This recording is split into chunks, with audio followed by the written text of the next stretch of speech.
Driving up and it nearly hit Lisa. And he had to stop suddenly because he was close to hitting me, and he said sorry, and he put his arms around us and was just do exactly what I say. He put his arm around my mouth and picked me up and put me in his boot. I just froze. I couldn't talk, I couldn't scream, I couldn't do nothing. But the whole time I was just looking at Lisa, and her face was bright red and she was screaming. And he just chucked her in, and then, I know it sounds weird, but I sort of just got in myself. I just didn't want to leave her. And sat me on his lap, and he was just asking me loads of questions, what's my favourite colour, what do I like to eat, what's my name, how old am I, what school do I go to, what's my mum like, what's my dad like. He looks really old and really... A 5-minute walk should not become a national nightmare. But in 1999, two 10-year-old best friends left home in Hastings and vanished before they reached school. No clear witness, no trail, no warning loud enough to save them. As their families waited, police followed false sightings, reporters filled the streets, and hope began to collapse. But the most shocking part was not where the girls disappeared. It was where they were found alive, behind a door, above ordinary shops, after officers arrived for a completely different reason and accidentally uncovered the truth.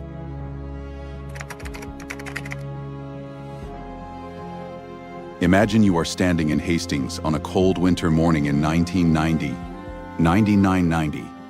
Nothing about the street tells you that something terrible is about to happen. The houses are close together, curtains are opening, parents are making breakfast, children are getting ready for school. Somewhere nearby, the sea is there, quiet and gray, and the town is moving through another ordinary morning. That is what makes this case so haunting, because Charlene Lennon and Lisa Hoodless were not walking through a dark field. They were not taking a dangerous route through the middle of nowhere. They were 10-year-old best friends on their way to school, and the walk should have taken only about 5 minutes. 5 minutes. That is all. You can picture Lisa at home, getting ready like she had done so many times before. Her bag, her school things, the small rush of a weekday morning. There is no reason for her mother to stop her at the door. No warning, no feeling strong enough to say, keep her home today. Lisa simply says, I'm going to Charlene's now. Then she kisses her mother goodbye. She kissed her mother goodbye. It was supposed to be nothing more than another school morning. Not far away, Charlene is also getting ready. She is only 10 years old. Her day should have been filled with lessons, playground, talk, small jokes, and the kind of ordinary memories children forget by the time they come home. She has no way of knowing that this morning will be replayed for years by police, reporters, family members, and strangers trying to understand how two children could vanish from such a normal place. Then Lisa and Charlene meet. They are best friends, and at that age, a walk to school is more than just a walk. It is a little world of its own. You laugh, you tease each other, you talk about things adults would never think mattered, but to you, they do. The road becomes familiar because your friend is beside you, but that morning, they are running a little late. So they make a choice that seems harmless. They take a shortcut. Charlene would later explain it in simple words. We were running a little late, so we took a shortcut. A shortcut, 5 minutes. One decision no child could have known would matter. You follow them in your mind as they move down a one-way road near Cornfield Terrace. It does not look isolated. It does not look like a place where an entire town would later focus its fear. There are houses nearby. There is life around them. This is the kind of road parents believe is safe, because it belongs to the neighborhood. And the girls are still laughing. That detail is hard to forget. Because while they are laughing, while they are still inside the safety of childhood, someone else is also moving through that same quiet street. A man is driving in the area. His name is Alan Hopkinson. He is 46 years old. To anyone glancing from a window, he might have looked like just another man in just another car. To the girls, he is not yet the center of a nightmare. He is only a vehicle coming closer. And then, in a matter of seconds, everything changes. The morning breaks, the laughter stops. The road that felt safe becomes the place where Charlene and Lisa are taken from the world everyone thought they were still walking through. No one gets there in time. No one steps out quickly enough to stop it. No clear witness comes forward with the answer police desperately need, and perhaps that is the most unsettling part. You are not looking at an empty road in the middle of nowhere. You are looking at a street with homes nearby. A street where people lived their normal lives. A street where 2 children disappeared before the neighborhood even understood something had happened. While Charlene and Lisa are being driven away from Hastings, the school day begins. Children enter classrooms. Teachers start lessons. Books open. Voices fill the room. But 2 seats are empty. At first, an empty seat can be explained away. Maybe a child is late. Maybe a child is unwell. Maybe there was an appointment. Adults often reach for the simple answer first because the worst answer feels impossible. But no warning reaches the families right away. So while the hours begin to pass, the people who love Charlene and Lisa still believe they are where they are supposed to be. Their parents are not yet searching the streets. They are not yet calling names into the cold air. They are not yet staring at the clock, with that terrible feeling growing inside them. That is the first gap in the case. And in a missing child case, a gap is never just empty time. It fills with distance. It fills with silence. It fills with every question that will come later. By the time the alarm finally begins to rise, Charlene Lennon and Lisa Hoodless are no longer just 2 schoolgirls running late. They are gone.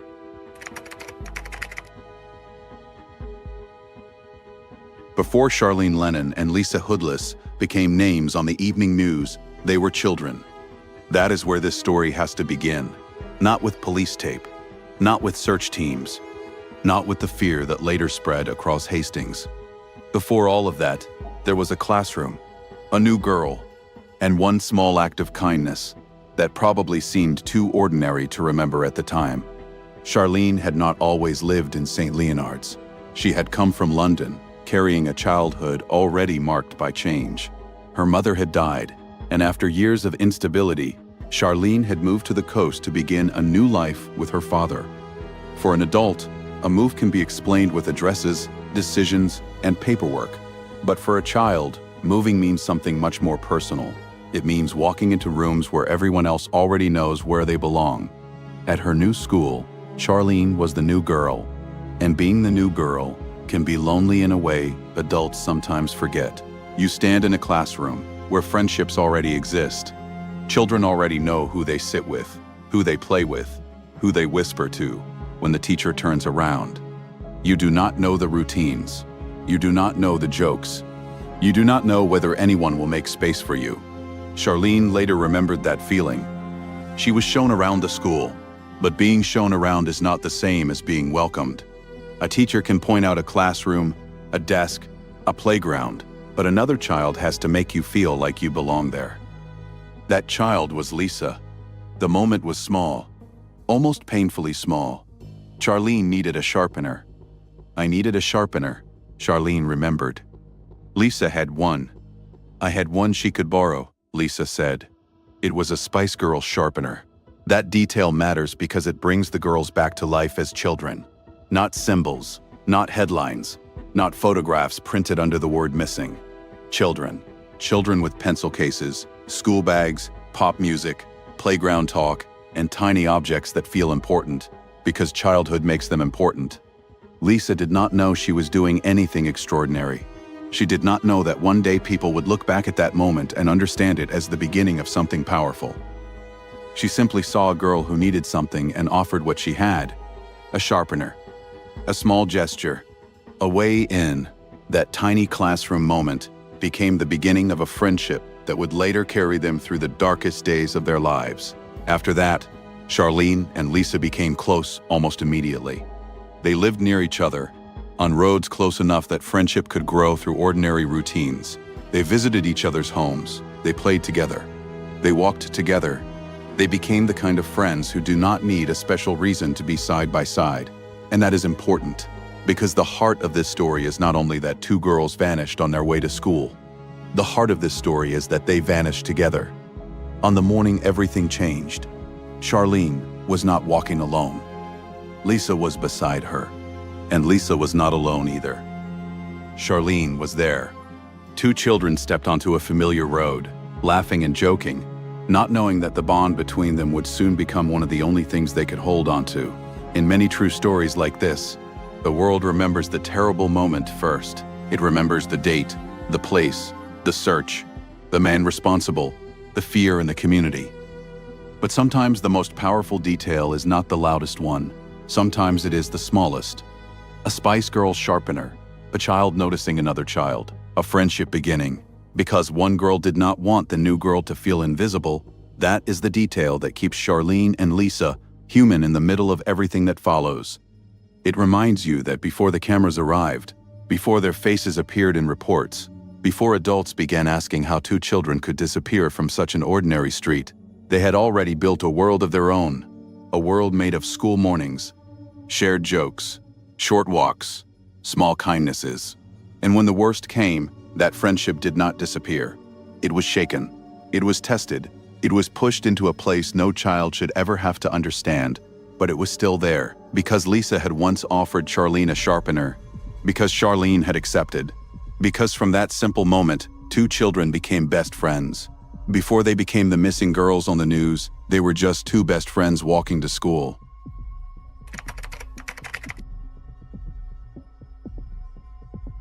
By the time the school day began, Charlene Lennon and Lisa Hoodless were already gone. But the people who loved them did not know that yet. That is what makes these first hours so chilling. In one part of Hastings, two 10-year-old girls had vanished from an ordinary street during a 5-minute walk to school. But inside their homes, inside the minds of their parents, the morning still made sense. Charlene and Lisa were supposed to be in class. They were supposed to be sitting at their desks, opening books, talking to friends, and moving through another normal school day. For a while, that belief protected the adults from the truth. At school, the day went on. Teachers began lessons. Children settled into their seats. The usual noise of a classroom filled the building, but there were two empty places where Charlene and Lisa should have been. At first, an empty chair can look like a small problem. A child might be late. A child might be ill. A message might have been missed. A parent might have forgotten to call. Schools see absences all the time, and most of them have simple explanations. But this absence was not simple, and no warning reached their families right away. No urgent call came early enough to say, "Your daughter is not here." So the hours passed. That is the first painful gap in this case. The girls were no longer on their way to school. They were not in class. They were not at home. But for much of the day, the alarm had not truly begun. Their families still believed they were safe, because no one had told them otherwise. In any case involving a lost child, the first hours are precious. Every minute can matter. The first search, the first witness, the first phone call, the first person who says, "Something is wrong." But on that morning in Hastings, the truth did not break through immediately. It waited, it stretched, it grew heavier with every hour that passed. Then came the afternoon. Lisa's mother went to collect her child, as usual. There was no reason for her to expect the world to change.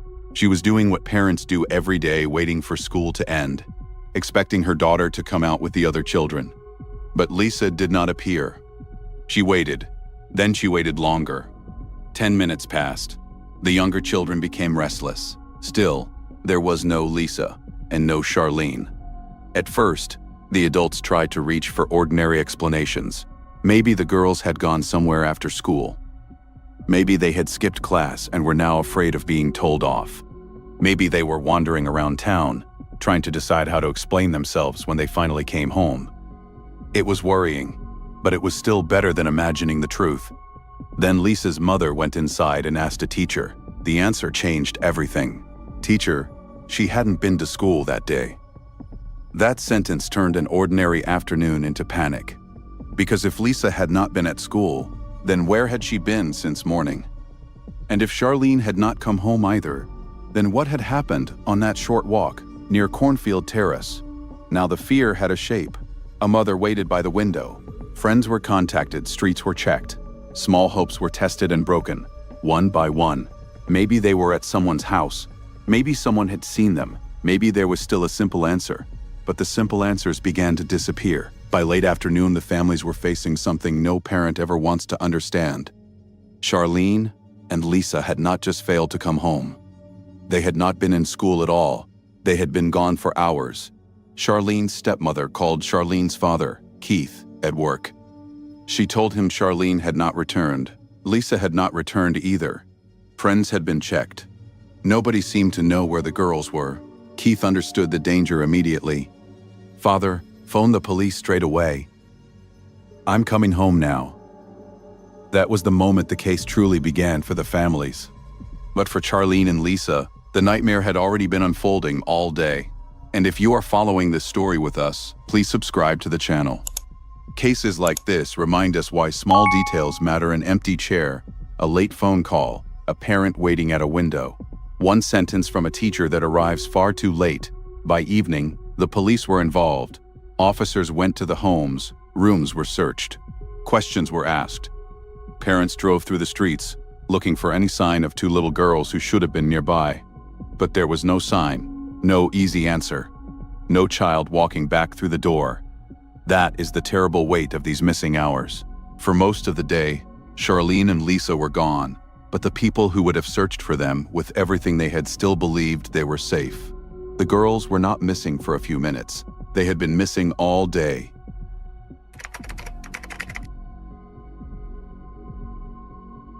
By the time police began knocking on doors around Hastings, the first search was already fighting against silence. Charlene Lennon and Lisa Hoodless had vanished on a short walk to school, but there was no clear trail left behind them. No reliable witness stepped forward with a full account. No neighbor had seen enough to explain what had happened. No recorded scream pulled attention to the road in time. It was as if two 10-year-old girls had stepped out of an ordinary morning and disappeared into a blank space. For investigators, that kind of disappearance is one of the most difficult to understand, because the search does not begin with answers. It begins with absence. Officers moved through the area near the school and the streets. The girls might have taken. They knocked on doors. They checked gardens. They asked residents whether they had noticed anything unusual that morning. A strange car, a man waiting, two children walking, a sudden sound, a small detail that had not seemed important at the time. But again and again, the answer was the same. People were shocked, people were frightened, but almost nobody had seen anything useful. An investigator would later explain the problem in the simplest possible way. We had no witnesses. There was almost nothing to go on. And with nothing to go on, the whole town became a map of fear. That fear grew quickly. Hastings was not looking at a case where a child had wandered from a playground for a few minutes. This was different. Two girls had vanished together. They were both 10 years old. They had left home for school and never arrived. The fact that there were two of them made some people hope they might have gone off on an adventure, that maybe they had skipped school, taken a train, or made some childish plan that would end with them being found tired, embarrassed, and safe. But the longer the silence lasted, the weaker that hope became. A town can believe in innocent explanations for only so long before the darker possibilities begin to press in. The media soon began reporting the disappearance, and with publicity came sightings. Some people believed they had seen Charlene and Lisa still in Hastings. Others claimed the girls had been spotted in London, on a bus or on a train. Because Charlene had once lived in London and still had family connections there, that possibility could not be ignored. Police had to follow leads, even when those leads pulled them farther from the place where the girls had last been seen. Families and officers were forced to ask the same painful question again and again. Had the girls gone somewhere by choice, or had someone taken them? Every sighting offered a tiny spark of hope, but each one also widened the search and made the truth harder to locate. Reporter: police are making door-to-door inquiries, but every door they knocked on was still too far from the truth. Because while Hastings filled with police, reporters, worried neighbors, and desperate families, Charlene and Lisa were no longer there. They had been taken to Eastbourne, roughly 12 miles away. That distance mattered. It changed everything. It meant the search was concentrated around the place where the girls disappeared, while the real answer was hidden in another town. Alan Hopkinson had not kept them close to the road where he had first seen them. He had created distance. He had moved them away from the center of fear, away from the streets being searched, away from the homes where people were being questioned. In doing so, he turned the investigation's first instinct against itself. This was not just geography. It was strategy.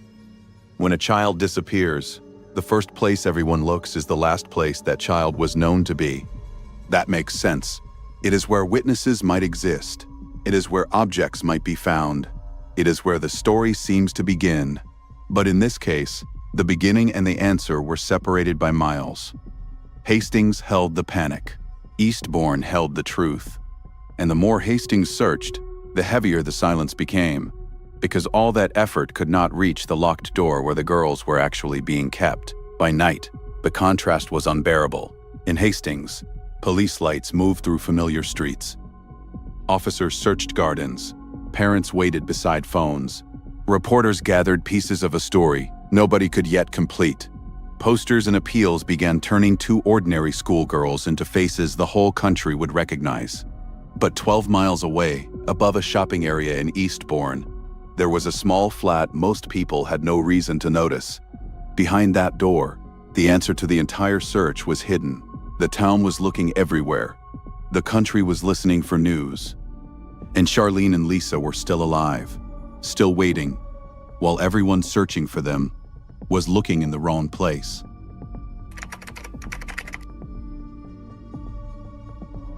"12 miles from Hastings, above the Langley Shopping Center in Eastbourne, the answer to the entire search was hidden inside a small flat. From the outside, it did not look like the center of a national nightmare. It was not a remote house at the end of a dirt road. It was not buried deep in the countryside. It was above shops, near ordinary life, close enough to the world that people could pass nearby without ever knowing two missing girls were inside. That contrast is what makes this part of the story so disturbing. Hastings was searching streets, gardens, stations, and possible sightings, while Charlene Lennon and Lisa Hoodless were trapped in a cramped space where time moved differently. The flat was cluttered, airless, and cut off from everything familiar. To two 10-year-old girls, it must have felt like the world had shrunk down to walls, footsteps, and the sound of one man moving from room to room. Alan Hopkinson controlled the space, and he controlled the fear inside it. He asked strange questions that seemed almost ordinary on the surface, but felt wrong in the moment. What was your name? How old are you? What school do you go to? What food do you like? What was your favorite color? What is your mother like? What is your father like? Questions a child might hear from a teacher or a neighbor. But here, in that flat, they became part of something far darker, a way to study them, unsettle them, and make them feel completely under his power. He did not only control them with the locked door, he controlled them with words. He told them things that were designed to break down their hope. He claimed he had spoken to their families. He told them their parents did not want them back. He suggested nobody would pay to bring them home. For an adult, those words might sound like obvious manipulation, but Charlene and Lisa were 10. They were exhausted. They were frightened. They had been taken away from everything they knew. And when you are a child in a room like that, a lie can begin to sound like the truth if it is repeated by the only adult in control. Charlene would later remember the cruelty of those words. He said our parents didn't want us back. At 10, a lie can sound like the end of the world. Because what could be more frightening to a child than the idea that the people who loved you had stopped looking, that your mother was not waiting, that your father was not searching, that the home you were desperate to return to had somehow closed its door? Hopkinson wanted that thought inside their heads. He wanted fear to do some of the work for him, but he could not remove one thing from that flat. He could not remove the fact that Charlene and Lisa had each other. In the middle of that fear, their friendship became a lifeline. They were not old enough to understand everything happening around them, but they understood enough to know they had to hold on. One comforted the other. One watched the other. One tried to keep the other from disappearing into panic. There were moments when Lisa cried, and Charlene stroked her hair. There were moments when one of them tried to stay awake because sleep felt unsafe. There were moments when the only thing they could offer each other was a voice, a touch, a whisper, a reminder that they were not alone. Charlene remembered trying to keep Lisa awake. "Please don't go to sleep, Lisa." She was 10 years old, but in that room, she was trying to keep hope awake.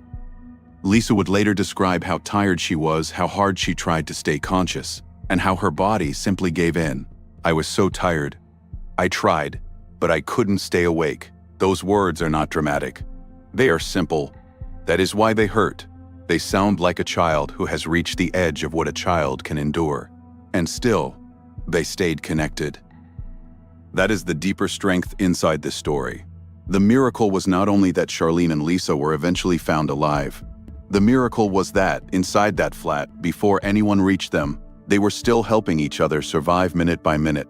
They did not have a plan powerful enough to break the door open. They did not know where the search was. They did not know whether anyone was close. But they had a bond that began long before that morning in a classroom, with a Spice Girls sharpener, with one girl deciding not to let the new girl feel alone. Now, in the darkest place of their young lives, that same friendship became the only safe thing left. Outside, their faces were on the news. Inside, they were still trying to believe someone was coming.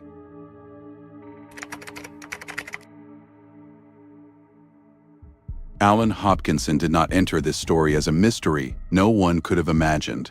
That is one of the most important truths in the case of Charlene, Lennon, and Lisa Hoodless. He was not a nameless shadow who appeared out of nowhere on a winter morning in Hastings. He was 46 years old. He had a history. He had already shown that he could be dangerous around children. And by the time he saw Charlene and Lisa walking to school, the warning signs had existed long before that car ever reached Cornfield Terrace. To understand why this case frightened so many people, you have to look at Hopkinson not only as the man responsible for what happened that morning, but as a failure of recognition. He had once worked in a respectable job. He had lived a life that, from the outside, might have seemed ordinary enough. But behind that surface was a past that should have made him impossible to ignore. Years before Charlene and Lisa disappeared, Hopkinson had already been imprisoned for taking an 11-year-old girl away from safety. He was later released, and after a period of official supervision, that supervision ended. That is where the deeper question begins. What happens when a sentence ends, but the risk does not? A prison gate can open on a specific day. Paperwork can be completed. A period of monitoring can expire. A name can slowly move out of focus. But danger does not always follow the same calendar as the justice system. Sometimes the system measures time in months and years, while risk waits quietly, unchanged, for another opportunity. By 1999, Hopkinson was living alone in a small flat above shops in Eastbourne. He was not under the same level of watch that he had once been. He had slipped back into the ordinary world, where people passed him, served him, lived near him, and had no reason to understand what he had been before. Then, on that morning in Hastings, he was driving in the area when he saw two 10-year-old best friends on their way to school. This was not a crime that began with a dramatic chase or a complex plan visible to everyone around him. It began with a man in a car, a quiet road, and two children running a little late. But what happened next suggests something more than a sudden impulse.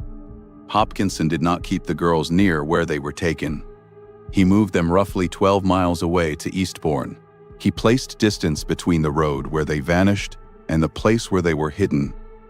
That distance helped pull the early search in the wrong direction. Hastings became the center of panic, while Eastbourne held the truth. After Charlene and Lisa were found, investigators discovered more troubling signs in Hopkinson's life.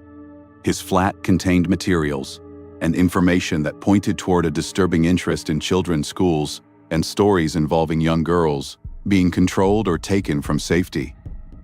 These discoveries mattered because they showed that the danger had not appeared in a single moment.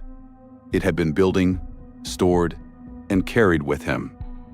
That is why this case is not only about one horrifying morning, it is also about the space between known risk and active protection. Hopkinson had already crossed a line in the past. He had already shown what he was capable of. Yet after release, and after the end of supervision, he was able to move through the world until he found another chance. For the families, this question must have been unbearable. How could a man with that history be driving around near school children? How could he become invisible again? How could two little girls on a 5-minute walk become the ones who paid the price for a warning that had already been written? The answer is not simple. Systems are built from rules, resources, records, people, and decisions. They can work, but they can also lose sight of someone who should never have been forgotten. And when that happens, the danger does not disappear. It simply waits outside the frame. Charlene and Lisa survived. That is the rare and extraordinary part of their story, but their survival should not make the earlier failure feel smaller. If anything, it makes the question sharper. Because when those two girls walked down that road, they were not meeting an unknown threat. They were meeting a man whose past had already spoken clearly. Alan Hopkinson was not only the man who took them, he was the warning that had already been missed.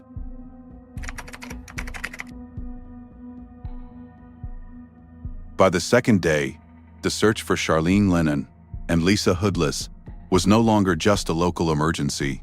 It had become something much larger, something that seemed to spread through Hastings street by street, house by house, face by face. At first, there had still been space for ordinary explanations. Maybe the girls had run off together.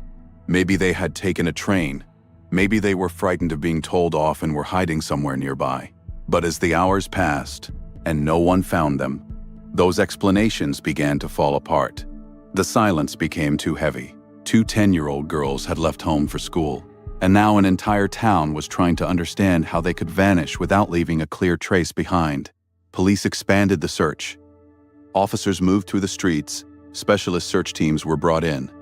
Local people looked wherever they could. Gardens were checked. Roads were walked. Places where children might hide were searched again and again.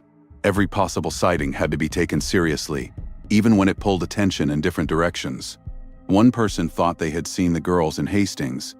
Another believed they had seen them in London. Others mentioned buses, trains, streets, stations. Each report carried a tiny flash of hope, but each one also brought the same painful question. If this was really them, why were they still not home? Then the story reached the national news. Charlene and Lisa's photographs were no longer just pictures held by their families. They were on television screens. They were in newspapers. They were being seen by strangers across the country. Two best friends who had once shared school mornings and small childhood jokes had become the faces of every parent's worst fear.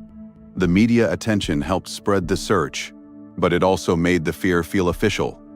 When a child's face appears on the evening news, the private nightmare of a family becomes a public clock that everyone can hear ticking. The families were advised to make emotional appeals on television. It was a difficult thing to ask of parents already running on fear, exhaustion, and almost no information. But when a child is missing, families will do anything, if there is even the smallest chance it might help. Charlene's father, Keith, stood before the cameras in a state that looked close to breaking. He had to speak, not only to the public, but to the person he feared might be holding his daughter. He had to choose words carefully. He had to sound calm when nothing inside him could have been calm. He tried to reach whoever had Charlene. He tried to say, in the only way he could, please send her home. And if you are following this story with us, please subscribe to the channel. Cases like this are not only about what happened, they are about the moments when families, police, and entire communities are forced to act before they have answers. Every detail matters. Every hour matters. And sometimes, one voice on television is all a parent has left. But the cruelest part of that appeal was not only that the country saw it, Charlene saw it too.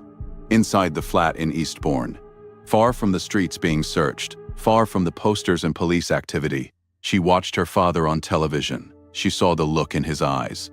She saw the exhaustion. She saw something no child should ever have to see in a parent's face. The beginning of surrender. To the outside world, the appeal was a plea for information. To Charlene, it felt like a sign that hope was dying. If her father looked as though he believed she might never come back, then what was she supposed to believe?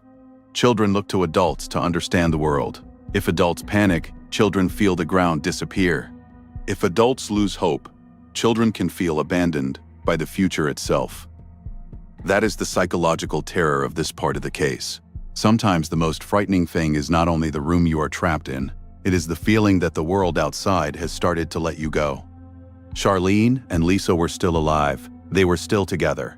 They were still waiting for someone to find them. But from inside that flat, the search did not look close. It looked distant. It looked desperate. It looked like the country was slowly preparing itself for the worst. By the end of that day, the mood had changed. Hastings was no longer simply worried. It was grieving in advance. The police had searched and searched. The families had begged.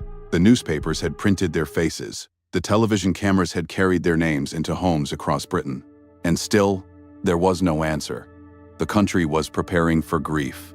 But the girls were still alive.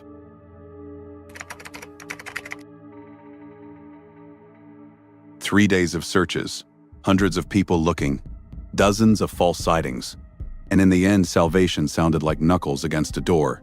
By Friday morning, the search for Charlene Lennon and Lisa Hoodless had reached a breaking point. Hastings was exhausted. Their families were drained. Police had followed leads, checked sightings, searched streets, and listened to every possible report that might bring the girls home. But the truth was not in Hastings. It was 12 miles away, inside a small flat, above the shops in Eastbourne. And the officers who finally came to that door were not even there because of Charlene and Lisa. They had come for Alan Hopkinson.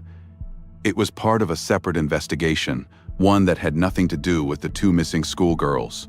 The officers did not know that behind that door, inside that flat, were the children the entire country had been searching for.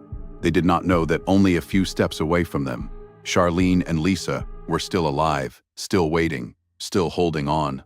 Inside the flat, the sound of the knock changed everything.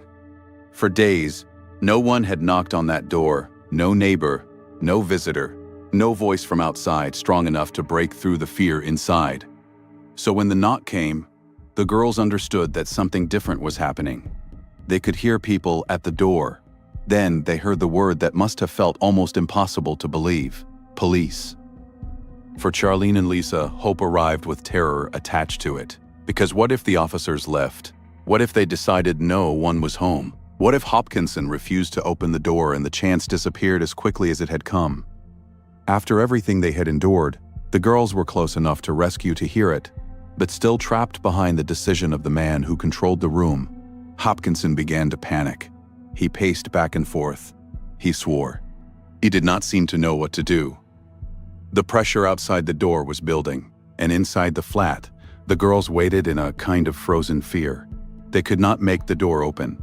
They could not run toward the officers. They could only listen and hope the people outside did not walk away. That is what makes this moment almost unbearable. For 3 days, everyone had been searching for Charlene and Lisa. Their faces had been on television. Their names had been repeated in news reports. Their families had pleaded for them to be returned. And now, finally, help was standing on the other side of the door, without even knowing who was inside. Then Hopkinson opened it. The officers entered, expecting one kind of investigation. Instead, they were met with something they could never have imagined. Hopkinson told them there were 2 missing girls in the front room. In that instant, the separate inquiry collided with the national search. The officers walked in and saw Charlene and Lisa, the 2 children, everyone feared might never be found alive. The nightmare did not end with a chase. It did not end because one perfect clue solved everything. It ended because police knocked on a door for another reason. And behind that door was the answer no one had been able to find. They didn't even have a clue that we were there, and he actually turned around and said to him, "Oh, the 2 missing girls in my front room." And I actually thought, before he said that they couldn't have come in and searched the place. So that's what I was thinking. They could have just taken him and walked away, and we were left there by ourselves. But yeah, he said that, "Oh, the 2 girls in the front room," and they had walked in, and the policeman was like, "Hey, we've been looking for you too." And they just picked us up, really, and carried us out. And the minute we stepped out that door, the sunlight, when it hit my face, it was so bright, and the fresh air was great. It really was. Charlene and Lisa were carried out of the flat. After days in that closed, frightening space, The outside world returned all at once. Light hit their faces. Fresh air surrounded them. The ordinary things most people never noticed: daylight, open space, the feeling of being outside became unforgettable. For the families, the country, and the town of Hastings, this was the moment the story turned. But for Charlene and Lisa, it was even simpler than that. The door opened, and they came back into the world.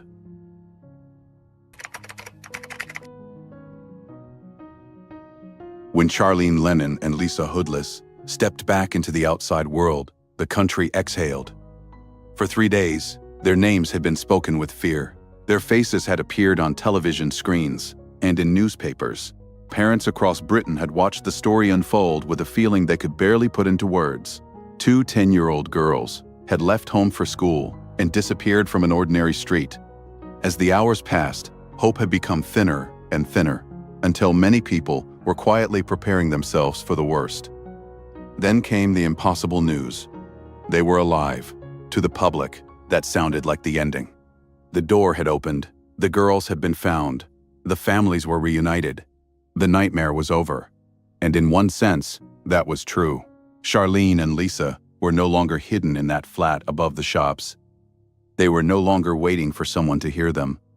They were no longer only faces on a missing appeal. They were daughters again.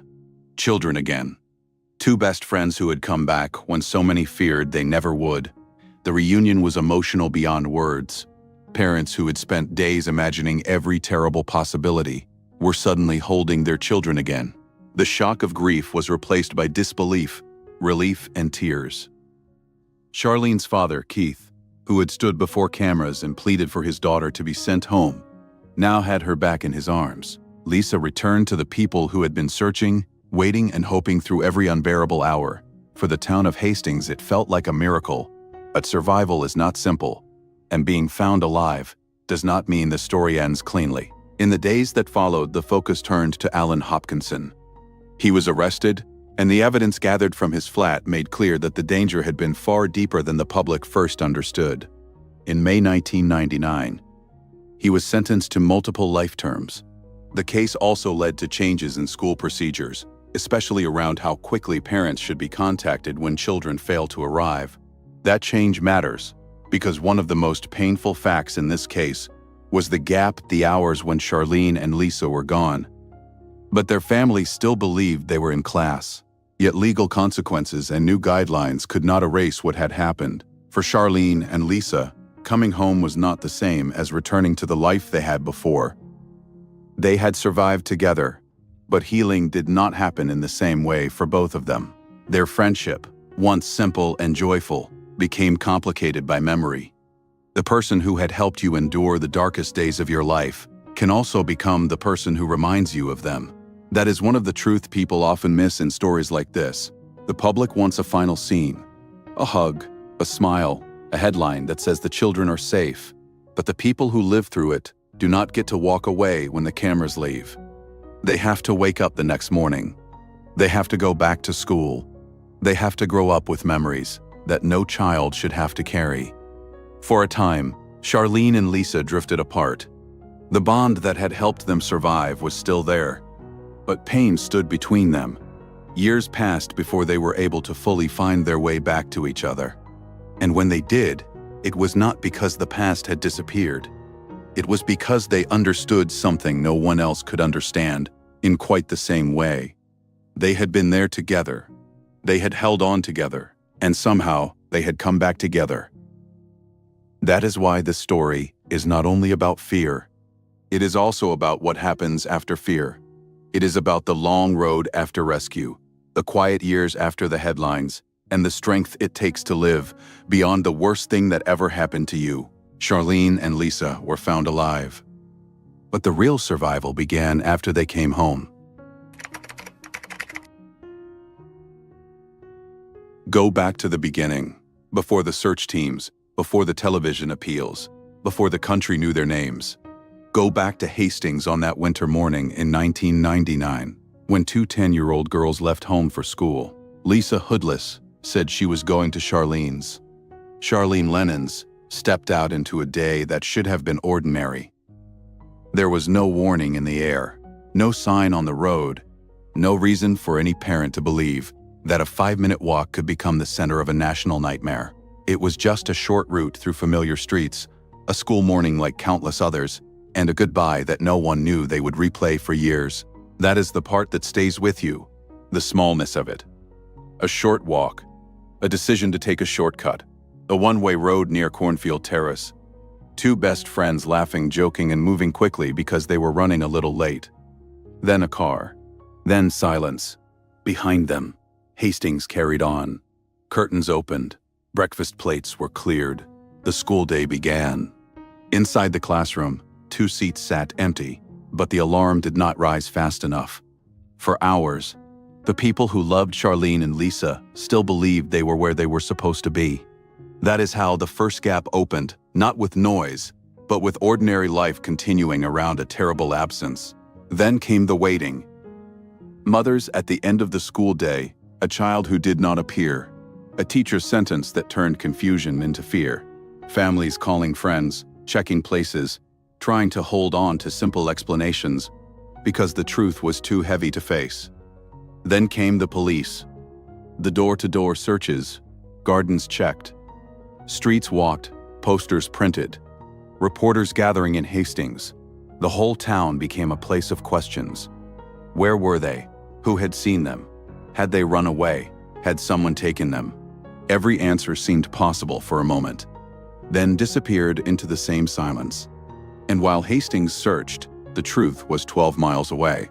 In Eastbourne, above a shopping area, inside a small flat, Charlene and Lisa were still alive. That contrast is almost impossible to forget. One town full of police, fear, parents, and cameras. One flat holding the answer. Outside, their faces were on the news. Inside, they were still trying to believe someone was coming. They were children, but they held on to each other in a way many adults would struggle to understand. Their friendship, which had begun with something as small as a Spice Girls sharpener, became the one safe thing left in a place built around fear. Then came the knock. Not a perfect clue. Not a dramatic breakthrough planned from the start. A knock on the door, made by officers who had come for another reason. They did not know the missing girls were inside. Charlene and Lisa heard it. They heard the word police. They waited. Terrified that the officers might leave, terrified that the door might stay closed, terrified that hope could come so close and still disappear. But the door opened, and when it opened, the story changed forever. Light hit their faces. Fresh air returned. The world they had been taken from came rushing back in. For many people watching from outside, that might feel like the end. The girls were found. The families were reunited. Alan Hopkinson was taken away. But real survival is more complicated than a headline. Charlene and Lisa came home, but they still had to live with what had happened. Their friendship was tested. Years passed. Pain stood between them for a time. But eventually, they found their way back to each other, because only one truly understood what the other had survived. Survival is not only coming back alive. Sometimes, survival is learning how not to disappear inside your own life. And that is why this story should be remembered not only for its horror, but for its hope. Charlene Lennon and Lisa Hoodless left home for school.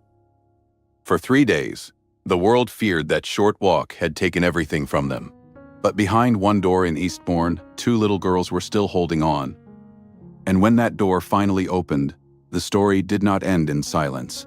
It ended with sunlight, fresh air, and 2 survivors who came back to remind everyone, never give up hope. If you believe stories like this deserve to be told with care and respect, please subscribe to the channel. And tell us in the comments, which detail stayed with you the most? The 5-minute walk, the delayed warning, or the knock on the door? Because in missing child cases, every minute, every call, and every person paying attention can make a difference. Debbie Lynn Randall was abducted, sexually assaulted, and killed in Marietta while walking home from a laundromat. Her body was found weeks later near Windy Hill and Powers Ferry Road. Parents died without knowing who killed their little girl. Her mother Juanita died of leukemia in 2018, and her father John passed away in January of last year. The answer we are providing today will not bring her back, and we can't extract justice from the perpetrator. But I know he must answer to a higher power, and I hope it will provide some relief and answer the question that has lingered for more than 50 years. We have confirmed that William B. Rose of Mapleton was responsible for the death of Debbie Lynn Randall. It's a great loss, it still is, I think about it, but it's just glad that it's over. If you made a mistake, if you left something behind, technology is going to find you.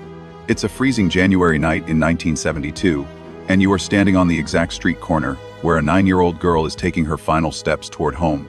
She just walked out of the local laundromat. You can almost see the puff of her breath in the icy air. You look away for one split second. When you look back, the street is dead quiet. She's gone. No screams, no frantic struggle, just scattered laundry powder on the freezing asphalt. You don't know it yet, but you and everyone in this quiet neighborhood are about to spend the next 51 years hunting a phantom of predator who might be passing you on the sidewalk tomorrow morning, guarding a microscopic secret that will outlive him. It was a cold Tuesday evening in Marietta, Georgia. The date was January 13, 1972. Inside a modest apartment, 9-year-old Debbie Lynn Randall was spending time with her family. Her mother, Juanita, was preparing dinner in the kitchen. Her older brother Melvin was resting at home, unwell that day. Her stepfather, Frank, was there as well. Juanita asked Debbie to go to the nearby laundromat to pick up their laundry. The place was called Duds and Suds, and it was less than a block away, close enough that the errand seemed completely ordinary. Debbie, always willing to help, agreed without hesitation. She put on her new lavender shoes, the ones she had received for Christmas, and stepped out with her stepfather. They walked the short distance together. Frank started the laundry in 2 machines and gave Debbie the coins and instructions to switch the loads when the cycles finished. He then returned home, leaving her there. It was supposed to be a quick task. She would finish, bring the clothes back, and be home well before dinner. Around 7:15 that evening, Debbie left the laundromat. Several people who were there remembered seeing her. One witness later recalled clearly, she left the laundromat around 7:15. She even said goodbye to everyone. It was the last time anyone at the laundromat would see her. What happened in the minutes that followed remains one of the most haunting details of the entire case. A 12-year-old girl who was nearby later told investigators she saw a man putting a young girl into a vehicle. At the time, she believed it was simply a father scolding his daughter and putting her into the car. She had no reason to think anything was wrong. She did not report what she had seen. Another person in the area noticed something else. They saw a dark-colored pickup truck, an older model from the 1950s, suddenly speed away from the vicinity of the laundromat. The truck left quickly, drawing just enough attention for the witness to remember it later. Back at the apartment, time passed. Juanita expected Debbie to return within an hour or so. When more than 2 hours had gone by and there was still no sign of her daughter, worry began to set in. The sky had already grown dark. Juanita decided to walk to the laundromat herself to check. When she arrived, the employee told her that Debbie had already left some time earlier. Juanita immediately felt that something was not right. She began searching the area around the laundromat and the short path home. She called out for Debbie. There was no answer. Soon the rest of the family joined the search. They walked the streets nearby, checking every corner, every shadow. As they looked, someone noticed something unusual near a parked Volkswagen across from their building. A box of laundry detergent had been knocked over, its contents spilled across the ground. The white powder stood out clearly under the streetlights. It was out of place, as if something sudden had happened there. The family's concern quickly turned into fear. They searched further, calling Debbie's name into the cold night air. Neighbors began to notice the commotion. Word started to spread. A 9-year-old girl had gone to the laundromat and had not come home. By the time the police were called, the ordinary evening had already transformed into something far more serious. Debbie Lynn Randall, who had left home with nothing more than a simple chore to complete, was nowhere to be found. The spilled detergent on the ground remained as the only visible sign that something had gone terribly wrong in those quiet minutes after 7:15. No one yet knew how long it would take for the truth to surface. No one could have imagined that the answer would remain hidden for more than 50 years. But on that cold January night in 1972, in a small city in Georgia, a family's worst fear had just begun. As the hours passed on the night of January 13, 1972, the Randall family's worry turned into full-blown panic. Debbie had been gone far too long. What had started as a simple trip to the laundromat had become something no one in the family could explain. They searched the immediate area again and again, calling her name into the cold darkness. There was still no sign of her. By the time the police arrived, it was clear that this was no longer a case of a child simply running late. The Marietta Police Department quickly recognized the seriousness of the situation. A 9-year-old girl had vanished from a familiar neighborhood while running an errand close to home. Within hours, the decision was made to launch a massive search effort. What followed would become one of the largest community mobilizations the city had ever seen. The operation was given a name, Operation Debbie. Word spread rapidly through the community. Police officers, civil defense workers, ham radio operators, students, and ordinary citizens began to gather. Over the next several days, more than 4,000 volunteers would join the effort. They came from all walks of life, united by a single purpose: to find the missing 9-year-old girl. Search parties were organized and sent out in every direction. Flyers with Debbie's photograph were printed and distributed across Marietta and surrounding areas. The image of the smiling little girl with curly hair appeared on telephone poles, in shop windows, and on car windshields. Radio stations broadcast urgent appeals for information. The entire community seemed to hold its breath. Among those searching most desperately was Debbie's older brother Melvin. He was only 10 years old at the time. That day he had been sick and stayed home instead of going out with his sister. Now, that decision weighed heavily on him. While adults coordinated larger search teams, Melvin took it upon himself to cover the neighborhoods on foot. He went from door to door, knocking and asking if anyone had seen his sister.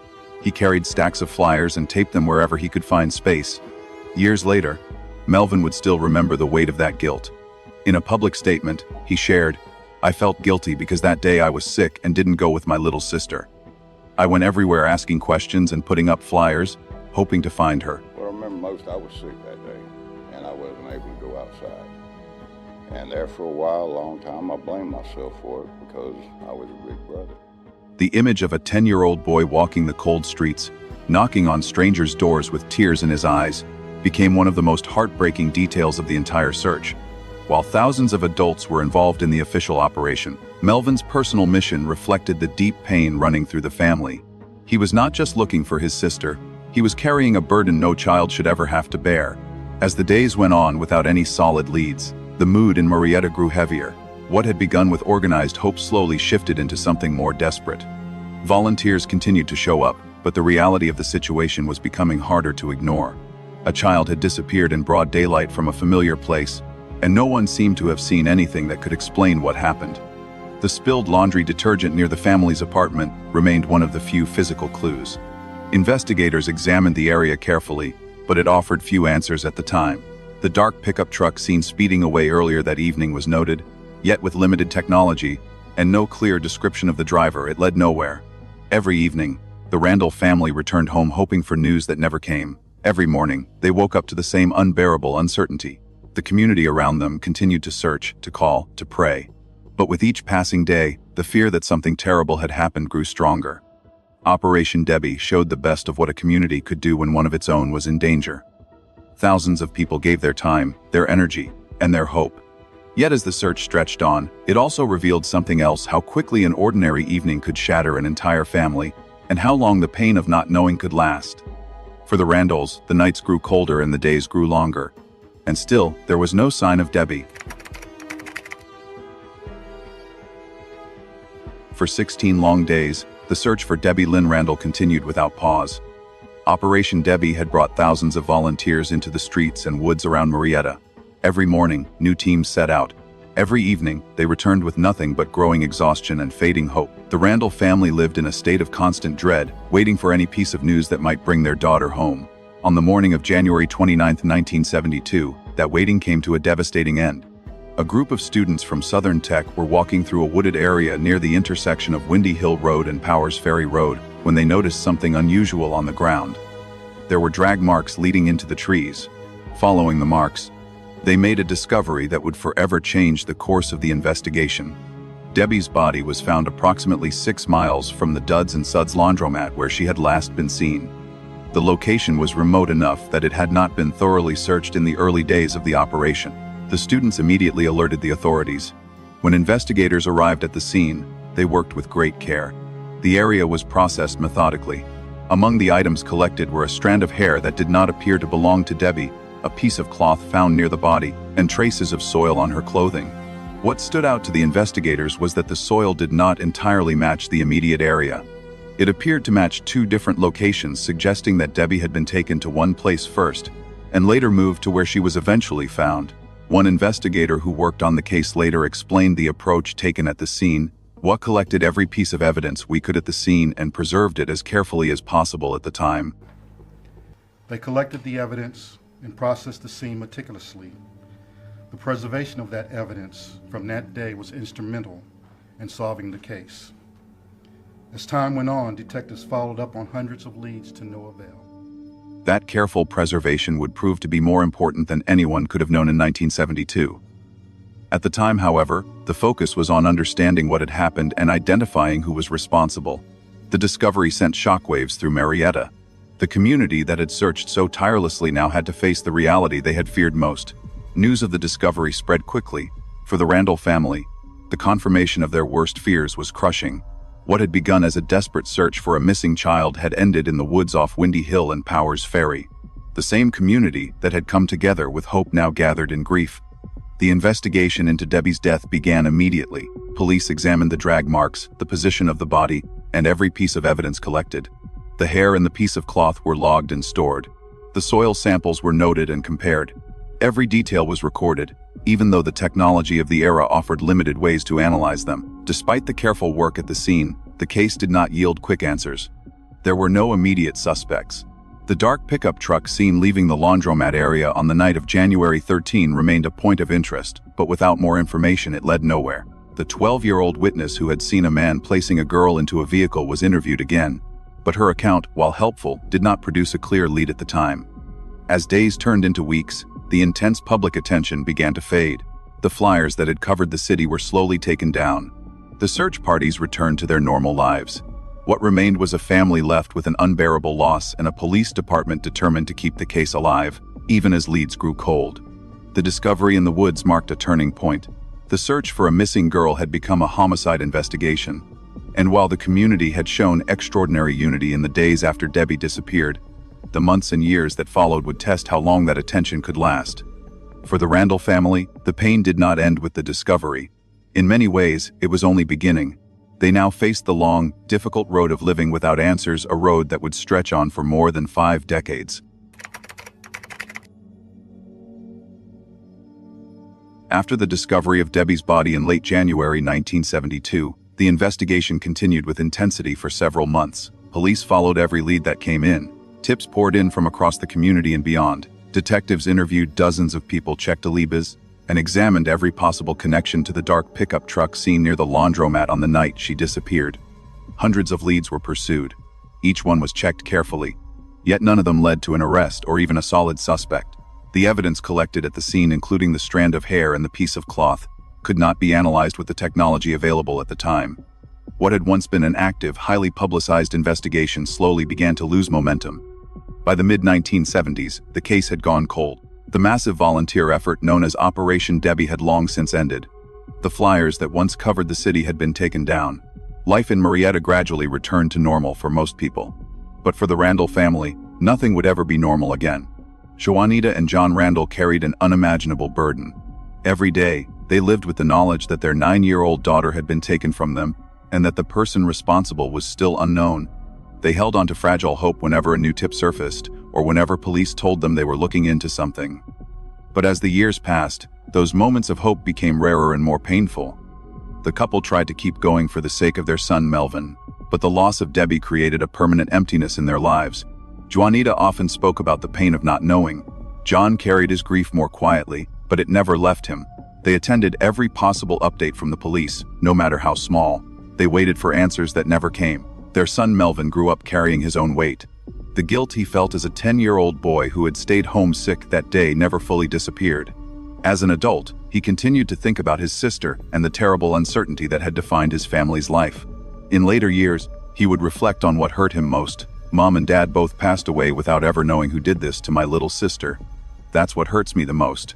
Juanita died of leukemia in 2018, and her father John passed away in January of last year. The answer we are providing today will not bring her back, and we can't extract justice from the perpetrator. But I know he must answer to a higher power. and I hope it will provide some relief and answer the question that has lingered for more than 50 years. Joanita Randall passed away in 2018 after a battle with leukemia. She died without ever learning who was responsible for her daughter's death.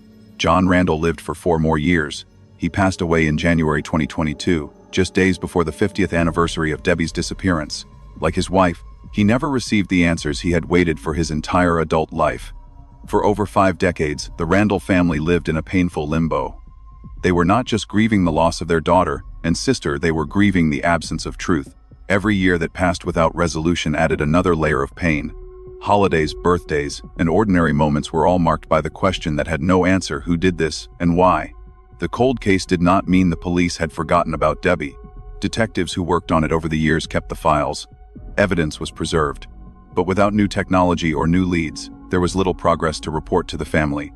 The Randalls learned to live with silence, even as they never stopped hoping that one day, something would change. That silence lasted for 51 years. What the family could not have known during those long decades was that the answer had been there all along, waiting in a piece of evidence that had been carefully collected and stored back in 1972. It would take a revolution in forensic science for that evidence to finally speak. But for Joanita, John, and Melvin Randall, the years of waiting came at a terrible cost. They carried the weight of not knowing for as long as they lived, and 2 of them would never get the chance to hear the truth. For more than 4 decades, the case of Debbie Lynn Randall had remained one of Cobb County's most painful unsolved mysteries. Leads had dried up, witnesses had moved on or passed away. The evidence collected in 1972 sat in storage, waiting for technology that did not yet exist. The Randall family had learned to live with silence. Melvin, Debbie's brother, carried the weight of his sister's unsolved case into adulthood, along with the pain of knowing his parents had died without answers. Then, in 2015, something important happened. The Cobb County Cold Case Unit officially took over the investigation. Unlike the original detectives who had worked the case in the 1970s with limited tools, this new team had access to forensic technology that had advanced dramatically over the decades. They understood that even old cases could be solved if evidence had been properly preserved. One piece of evidence stood out above the others: the small piece of cloth that had been found near Debbie's body in 1972. At the time, it had offered little help. Now, with modern DNA testing methods, investigators believed it might finally tell them something. The cloth was carefully sent to a laboratory for re-examination. The results were both encouraging and frustrating. Scientists were able to develop a partial DNA profile belonging to an unknown male. For the first time in over 40 years, there was a genetic lead in the case. However, when the profile was compared against existing DNA databases, there was no match. The man who left that DNA behind was not in the system. Still, the partial profile was a significant breakthrough. It proved that the evidence had not been lost to time. It also gave investigators a new direction. Instead of starting from zero, they now had a scientific marker they could work with. Any future suspect could be tested against this profile. More importantly, it opened the door to newer techniques that were just beginning to emerge in forensic science. One investigator who worked on the revived case later reflected on the power of persistence and technology with these words: "Technology doesn't get old, it doesn't retire, it doesn't get sick, and it doesn't quit." It was looking for William Rose, and it finally found him. Technology does not get old, it doesn't retire, it doesn't get sick, and it doesn't quit. Technology was seeking William Rose, and it found him in the grave. That statement captured the long journey of the investigation. The technology that eventually solved the case did not exist in 1972. It did not exist in 1990. It was still developing even in 2015, but because the evidence had been carefully preserved, it remained available for future testing. Every improvement in DNA science brought the case one step closer to resolution. For Melvin Randall, the reopening of the case in 2015 brought a complicated mix of emotions. After so many years of silence, there was finally movement. Yet he also understood that science takes time. A partial profile was progress, but it was not yet an answer. He had lived most of his life without knowing who had taken his sister. He was not sure if he would ever receive that answer. The Cobb County Cold Case Unit continued to work the case quietly in the years that followed. They knew they had something valuable, a partial DNA profile that belonged to the person who had been at the scene. They just needed the right tools and the right moment to use it. What the investigators could not have predicted in 2015 was how quickly forensic science would continue to evolve. Within just a few years, a revolutionary new method called genetic genealogy would change everything.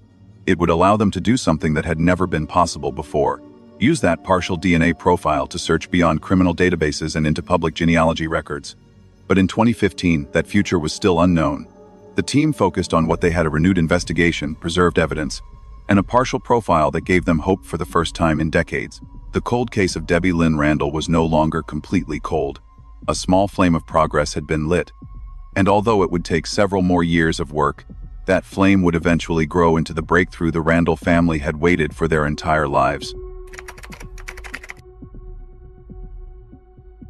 By 2019, the Cobb County Cold Case Unit had made important progress, but they still only had a partial DNA profile from the piece of cloth found near Debbie's body. It was a valuable lead, yet it had not produced a name. The investigators knew that solving the case would require more than traditional DNA testing. They needed a newer, more powerful approach. With additional funding secured, the team was able to send the evidence for advanced analysis. This time, they turned to a revolutionary technique called genetic genealogy. Instead of only searching criminal DNA databases, scientists could now compare the partial profile against public genealogy databases that millions of people had voluntarily uploaded. These databases are designed to help people trace their family trees, but they can also be used to identify unknown individuals in criminal investigations. The results were groundbreaking. Through genetic genealogy, investigators identified a distant relative who shared DNA with the profile from the cloth. This match did not immediately name the suspect, but it pointed the team toward a specific family line. That family line eventually led them to William B. Rose, a man who had lived in the nearby area of Mableton at the time of the crime. Rose had passed away in 1974, 2 years after Debbie's murder. Because he was deceased, investigators could not obtain a standard reference sample. However, members of the Rose family agreed to cooperate with the investigation. They provided their own DNA samples, which helped narrow down the connection. The team then took the next difficult but necessary step. They requested permission to exhume William B. Rose's body so they could obtain a direct DNA sample for comparison. The exhumation was carried out with full legal authorization and the cooperation of Rose's family. When the DNA from the exhumed remains was tested against the profile from the cloth, the results were conclusive. William B. Rose was confirmed as the source of the DNA found at the scene. After 51 years, the case that had gone cold for decades finally had a name attached to it. On September 18, 2023, Cobb County District Attorney Flynn Brody held a press conference to announce the resolution of the case. Debbie's brother, Melvin Randall, was present. After more than 5 decades of waiting, Melvin stood before the cameras and expressed his gratitude to everyone who had worked on the investigation. He said, "I'm very grateful for everything you all have done. I hope my sister's soul can finally rest in peace." I want them to know that I have no animosity toward them or hatred for no one. And I wish them all the best, and we'll be praying for them too. His words captured the emotions of a family that had carried unbearable pain for generations. Melvin also shared that while he was relieved to finally have answers, he felt deep sadness that his parents had not lived to see this day. Both his mother and father had passed away without ever knowing who was responsible for their daughter's death. The breakthrough in the Debbie Lynn Randall case became a powerful example of how far forensic science had come. Genetic genealogy had allowed investigators to solve a case that traditional methods could not. It had taken the partial DNA profile developed years earlier and connected it across time and generations to identify a man who had died nearly 50 years before. For the investigators who had worked on the case across multiple decades, the resolution was the result of patience, preserved evidence, and the steady advancement of technology. For the Randall family, it was the answer they had waited for since 1972. The long journey from a cold case to a solved one had finally reached its conclusion. But the story was not yet complete. The public still had many questions about how exactly this technology had worked and why it had taken so long for justice to arrive. In the chilling silence that follows a cold case, time is almost always perceived as the ultimate enemy of justice. Memories inevitably fade, eyewitnesses pass away, and the physical landscape of a crime scene is forever altered by the elements. But the tragic case of 9-year-old Debbie Lynn Randall proves that time can also be an investigator's greatest ally, provided that the evidence is meticulously protected. The turning point in this agonizing, 5-decade-old mystery was not a sudden deathbed confession or a newly discovered eyewitness. It was a microscopic trace of truth preserved on a tiny piece of floral cloth recovered near Debbie's body in the winter of 1972. For over half a century, that fabric sat in a sterile evidence box deep within the Cobb County archives. The original detectives who carefully bagged and tagged it could not have possibly comprehended the magnitude of their actions. They did not possess the technology to read the microscopic clues hidden within its threads, but they possessed the forensic foresight to preserve it. They were, in essence, passing the baton to a future generation of investigators patiently waiting for science to catch up with the truth. And eventually, science did just that. For years, investigators relied heavily on CODIS, the national DNA database, in hopes of finding a match. But traditional databases have a fundamental limitation: they only work if the perpetrator has a prior criminal conviction that required a DNA sample to be logged into the system. William B. Rose, the man who abducted and murdered Debbie, had a history of minor, alcohol-related run-ins with the law, but absolutely nothing that placed his genetic blueprint into any modern federal system. If authorities had solely relied on traditional criminal databases, this case would have remained unsolved until the end of time. Enter investigative genetic genealogy, a revolutionary leap in forensic science that shifted the investigative paradigm entirely. Instead of searching for a direct match in a localized criminal database, scientists could now upload the suspect's partial DNA profile to open-source genealogical networks, the same platforms everyday people use to map their family trees. This method casts a vastly wider net, searching not for the killer himself, but for his distant relatives. By mapping these familial connections, genealogists are able to build a family tree in reverse, narrowing down the branches generation by generation until they pinpoint the exact individual who left their biological signature at the crime scene. It is a painstaking, digital manhunt that relies on the genetic legacy left behind by a killer's ancestors. However, identifying a suspect through genetic genealogy is only the first step. It provides a highly educated, data-driven lead, not an absolute conviction. To officially close a case of this magnitude, authorities required undeniable, irrefutable certainty. Because William B. Rose had committed suicide in 1974, just 2 years after he murdered Debbie, investigators could not simply issue a warrant and take a DNA swab. They had to take the extraordinary and grim step of exhuming his remains. The exhumation of Rose's body underscores the uncompromising precision of modern forensic technology. By extracting DNA directly from his decades-old remains and comparing it directly to the profile found on the floral cloth from 1972, the laboratory achieved a 100% conclusive match. There was no room for reasonable doubt, no margin for error. The science had spoken with absolute, terrifying authority. The implications of this technological triumph extend far beyond the borders of Cobb County. Forensic DNA analysis and genetic genealogy are not merely tools for hunting down the guilty, they are equally vital in exonerating the innocent. In countless cases worldwide, the exact same science that condemns a killer has been utilized to free individuals who have spent decades behind bars for crimes they did not commit. It acts as an impartial, flawless arbiter of truth in an otherwise flawed human system. Ultimately, the resolution of Debbie Lynn Randall's murder stands as a profound testament to a core tenet of modern criminal justice. Justice can certainly be delayed, but when evidence is fiercely safeguarded and technology continues to evolve, it is never truly denied. A 9-year-old girl, stolen from her family on a cold January night, was finally vindicated by the silent, unyielding testimony of her own crime scene, half a century later.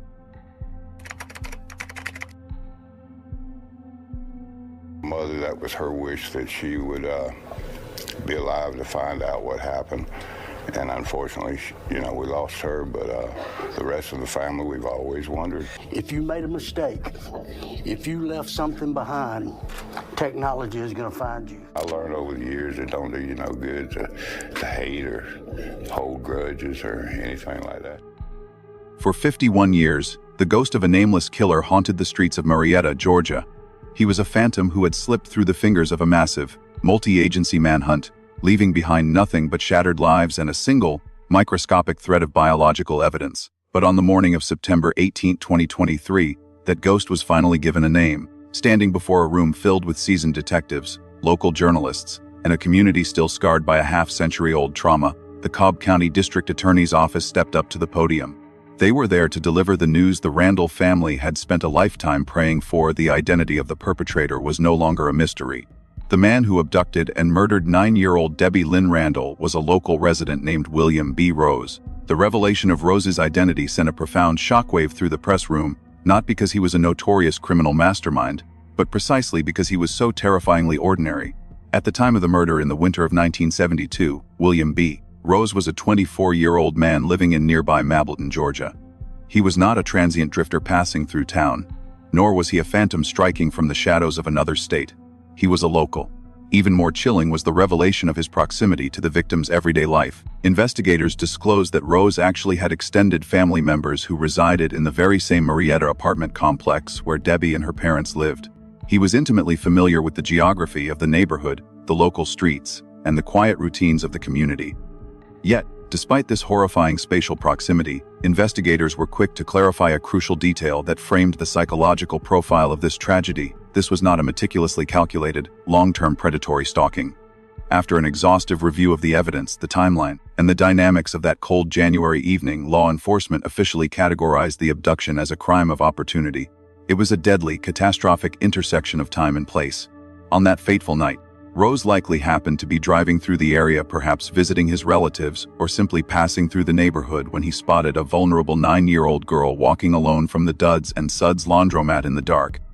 In a split second, a horrific decision was made. He saw an opportunity, he leveraged the isolation of the evening, and he struck without hesitation. For decades, the public had wondered how a killer could execute such a brazen, high-profile crime and simply vanish without leaving a larger footprint in the criminal justice system.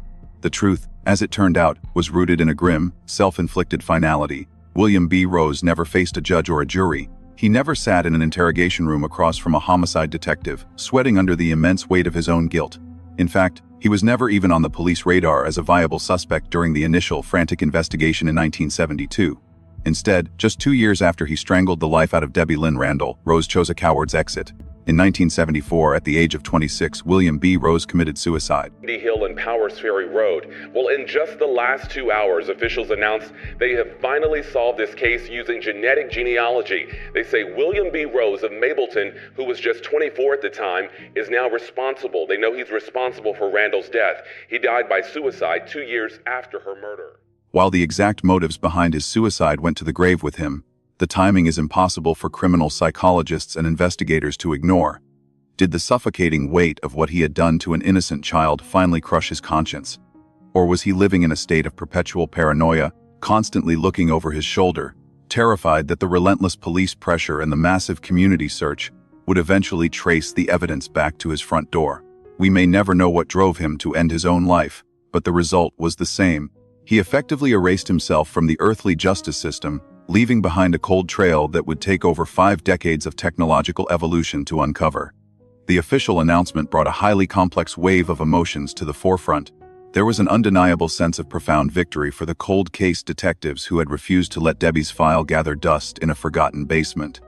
Yet, that victory was heavily laced with a bitter sense of historical injustice.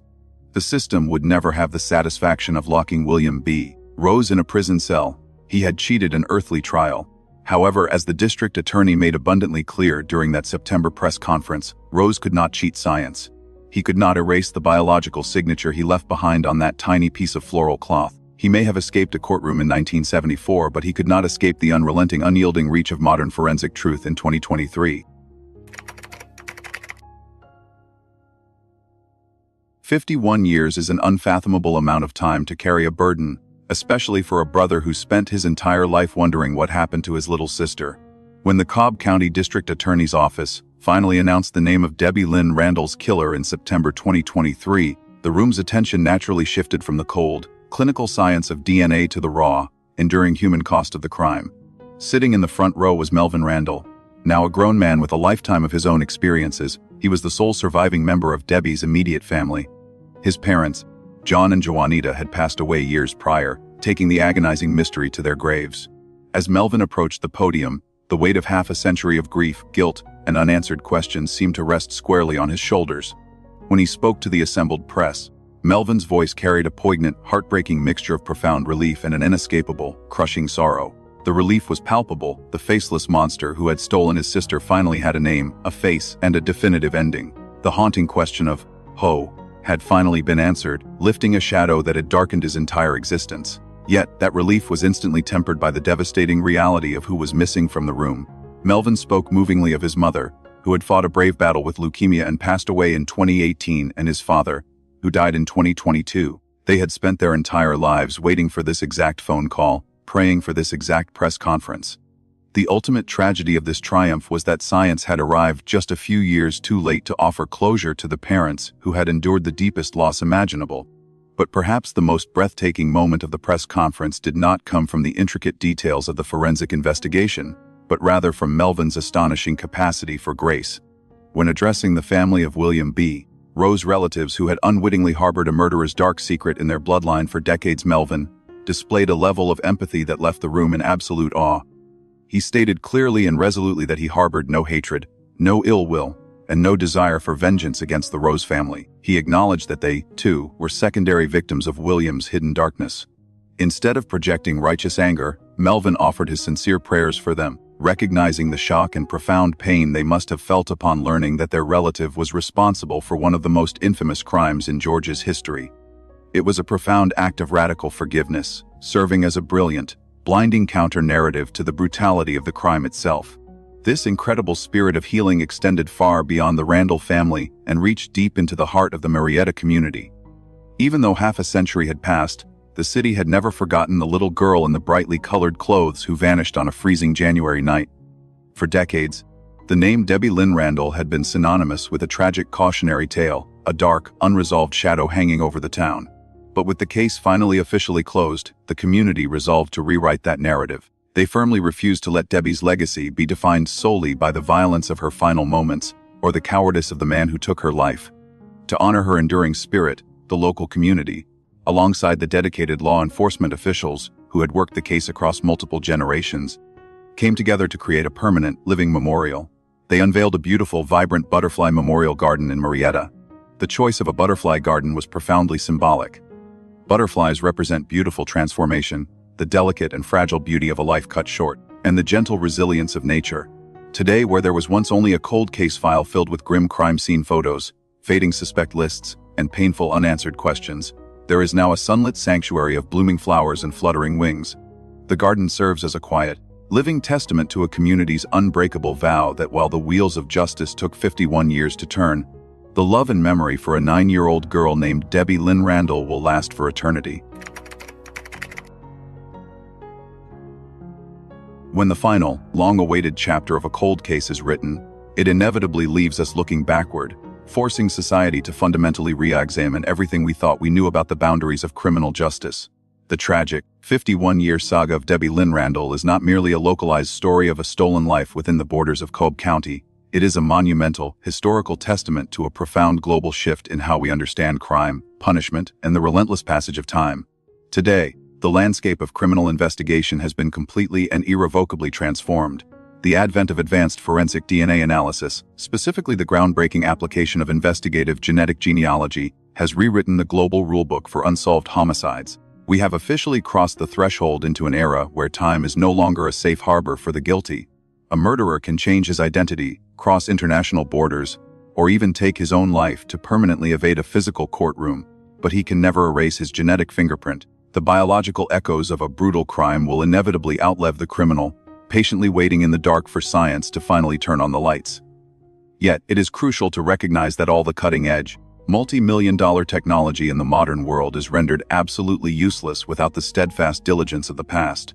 The delayed justice delivered in this case was heavily dependent on a quiet, often unsung hero of law enforcement, the meticulous preservation of physical evidence. When investigators in January of 1972 carefully collected a tiny, seemingly insignificant piece of floral fabric from the freezing Georgia dirt, they were acting entirely on instinct, training, and standard procedure.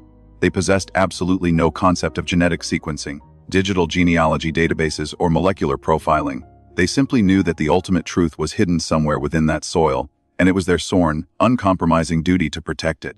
By sealing that fragile fragment of cloth in a sterile evidence bag and safeguarding it in a climate-controlled archive for over half a century, those original detectives effectively built a time machine. They successfully bridged a 50-year gap, allowing the brilliant forensic scientists of 2023 to reach directly back into the past and pull a killer's identity out of the shadows. It is a powerful, enduring reminder that the foundation of tomorrow's justice is always built upon the careful, unglamorous protocols of today. Beyond the clinical brilliance of the laboratory, this case stands as a breathtaking monument to human persistence. It underscores the indispensable value of investigators who fiercely refuse to accept defeat, passing cold case files down from generation to generation like a sacred relay baton. But even more profoundly, it highlights the agonizing, enduring hope of the victims' families who are left behind in the wake of unimaginable violence. The reality of today, however, carries a devastatingly bittersweet sting that cannot be ignored. The closure that finally arrived in the autumn of 2023 was a profound closure that Debbie's parents, John and Juanita, never had the privilege to witness. They lived their entire adult lives trapped in the agonizing shadow of the unknown, breathing their final breaths without ever knowing the face of the man who shattered their universe. The truth arrived too late to heal their broken hearts, serving as a stark, tragic reminder of the true, irreparable cost of delayed justice. Ultimately, Debbie Lynn Randall's story does not end in despair. It continues to echo across the decades as a fierce, uncompromising clarion call regarding the absolute necessity of protecting our most vulnerable. Her memory serves as a permanent, haunting reminder to communities worldwide that the safety of a child is a collective, societal responsibility. Moreover, the resolution of her case stands as a universal beacon of hope for thousands of families who are still waiting in the dark for their own answers. It proves, without a shadow of a doubt, that no matter how many years slip by, no matter how cold the trail becomes, and no matter how mathematically impossible the odds may seem, the pursuit of truth is never a wasted endeavor. Justice, even when it takes more than half a century to finally cross the finish line, is always worth the fight. Candy Rogers was described as small for her 4th grade class at Holmes Elementary School, standing at about 4 feet 4 inches tall. The 9-year-old had aspirations of becoming a full-fledged campfire girl. On March 6, 1959, she went out to sell campfire girl mints near her home on West Mission Avenue, but she never returned home, causing a massive search effort the likes of which Spokane had never seen before. Many groups helped out with the search, including a helicopter from Fairchild Air Force Base. When conducting a search over the Spokane River, it hit high-tension power lines and crashed into the water, killing 3 of the 5 men on board. Through the search efforts, boxes of campfire girl mints, the same ones Candy had been selling, were found. Eventually, a pair of hunters came across Candy's shoes in an area 7 miles from her home. The next day, 16 days after Candy went missing, the search was over. Her body was found behind pine needles and brush. He found a forensics lab that would try to test DNA from Candy's underwear. The test landed police 3 suspects on Labor Day weekend, a trio of brothers from Spokane. One of those brothers was John Ray Hoff. He was 20 years old at the time of the crime and died in 1970 by suicide. She was 9 years old. Small enough that 7 little boxes of campfire mints were all she could carry. On a cold Friday afternoon, in March 1959, Candy Rogers stepped out of her home in Spokane, Washington, excited to earn a badge and maybe a week at summer camp. By nightfall, 6 of those boxes were found scattered along a road, as if thrown from a moving car. Candy was gone. The 7th box was missing too. For 62 years, Spokane searched for a name. The answer was not in a confession. It was waiting inside a sealed glass jar. She was 9 years old, small enough that 7 little boxes of campfire mints were all she could carry. On the afternoon of March 6, 1959, Candy Rogers stepped out of her home in Spokane, Washington, holding those boxes like they mattered, because to her they did. They were not just candy. They were a badge, a goal, a small chance to prove herself inside the Campfire Girls, the organization she was so proud to belong to. That Friday was supposed to be ordinary. A school day, a snack, a few neighbors, a few polite knocks on familiar doors, then home before the streetlights came on. That was the rule. Candy knew it. Everyone in her family knew she knew it. Spokane in 1959 was the kind of place where children still moved through their neighborhoods with a freedom that feels almost impossible now. They walked to school. They played outside. They crossed streets their parents trusted. They knocked on doors where familiar adults answered. In West Central Spokane, people knew each other by name. A child with a box of mints was not a warning sign. It was part of the season. Candy lived on West Mission Avenue with her mother, Elaine. Her grandparents were close by. She had a dog named Shep. She was small for her age, shy by nature, and serious about the things that mattered to her. And that afternoon, the thing that mattered most was selling enough mints to help her campfire group. She had picked up her boxes earlier that day, only 7. She could not carry more. Before she left, there was still half an hour of normal life.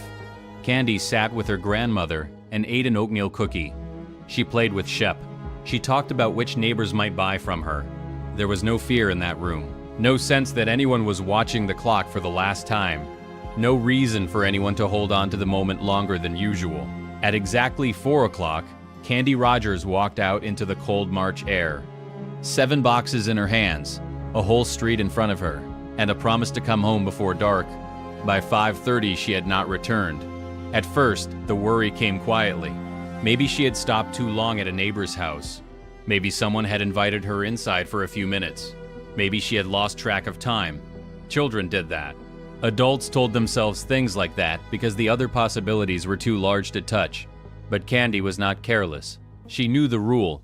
When the streetlights began to glow and there was still no sign of her, her grandfather went outside to look. He checked the nearby homes. He walked the block. He asked neighbors if they had seen her. Some had seen a little girl selling mints earlier. But that was the problem. There were other little girls out that day. Other uniforms, other boxes, other children moving door to door in the same neighborhoods. A witness could remember a child with candy in her hands and still not know if that child was Candy. The evening turned colder. Elaine came home and found that her daughter was missing. Within the hour, family members were searching the streets. Names were called from sidewalks. Doors opened. Porch lights came on. Neighbors stepped outside and joined the search, still hoping this was a misunderstanding that would end with Candy walking around a corner, embarrassed for being late.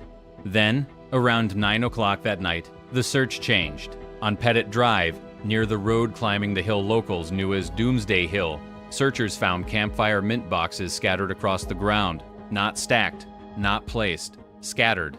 One here, another farther away, then another. Small boxes lying on the cold pavement like pieces of a message no one wanted to read. Candy had left home with 7. 6 were found. The 7th was gone. So was Candy. One of the boxes held a partial fingerprint. Investigators preserved it and sent it for examination. But in 1959, evidence could only speak so loudly. There were no modern databases waiting to match a name, no security footage from every corner, no phone location, no digital trail. Just a little girl's boxes on a road where they should not have been.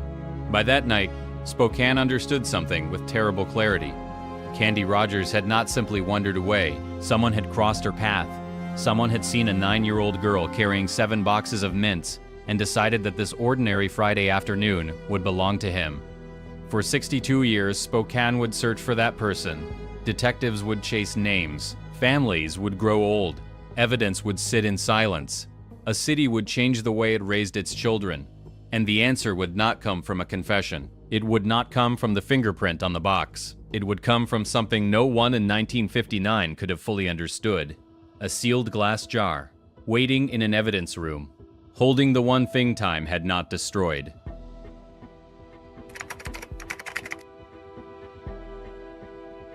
Before Candy Rogers became a name in a file, before Spokane learned to say her name with grief attached to it, she was simply a little girl living above a neighborhood grocery store. Her home was on West Mission Avenue, in West Central Spokane, a working neighborhood of modest buildings, familiar faces, and streets that felt smaller than they really were because everyone seemed to know someone. Candy lived there with her mother, Elaine, in an apartment above the store. Her grandparents lived right next door. That mattered. Candy was not isolated. She was not far from family.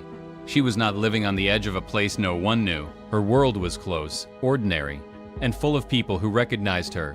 A mother downstairs or nearby, grandparents next door, neighbors who had seen her grow up, a dog named Shep waiting at home.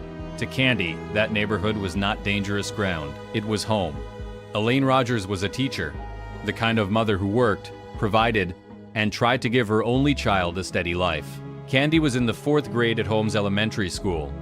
She was small for her age, quiet by nature, and serious in the way children can be serious about the things adults sometimes underestimate. One of those things was Campfire Girls. Candy was a bluebird, the younger level of the organization, and she was proud of it. It gave her a place to belong, a uniform, a group, a reason to work towards something. That March afternoon, selling campfire mints was not just a small errand. It was part of something bigger in her mind. Each box mattered. Each sale mattered. A badge mattered. The chance of summer camp mattered. Years later, investigators would discover that Candy's campfire world may have been the only thin thread connecting her to the man, whose name never appeared in the file. But on that Friday afternoon, no one knew that. Candy had come home from school like any other day. She was not upset. She was not hiding anything. She was not trying to get away from home. She had asked permission. She had a plan. Sell the mints. Stay close. Come home before dark. Before she left, there was still a small pocket of normal life. Candy played with Shep, the family dog. She spent time with her grandmother. She ate an oatmeal cookie. That detail feels almost too small to matter until you understand that these are the details that make a person real again. Not a headline, not a photograph, not a date carved into a timeline. A child with a cookie, a child with a dog, a child excited to carry 7 little boxes through a neighborhood she believed she understood. "Mom, can I start now?" Candy might have asked, looking at the boxes she had been waiting to sell. "I only have 7. Elaine would have had no reason to hear danger in that question. "Stay close to the neighborhood," she told her, "and be home before dark." "I know," Candy said. "I'll be back before the lights come on." It was the kind of promise children made every day in 1959, and the kind parents believed. Spokane was different then. Children walked farther. Doors stayed open longer. Parents trusted neighbors because the neighborhood itself felt like a kind of protection. Streets were not just streets. They were extensions of the home. A child selling candy from door to door did not look out of place. It looked familiar. Candy was not the only girl out that afternoon.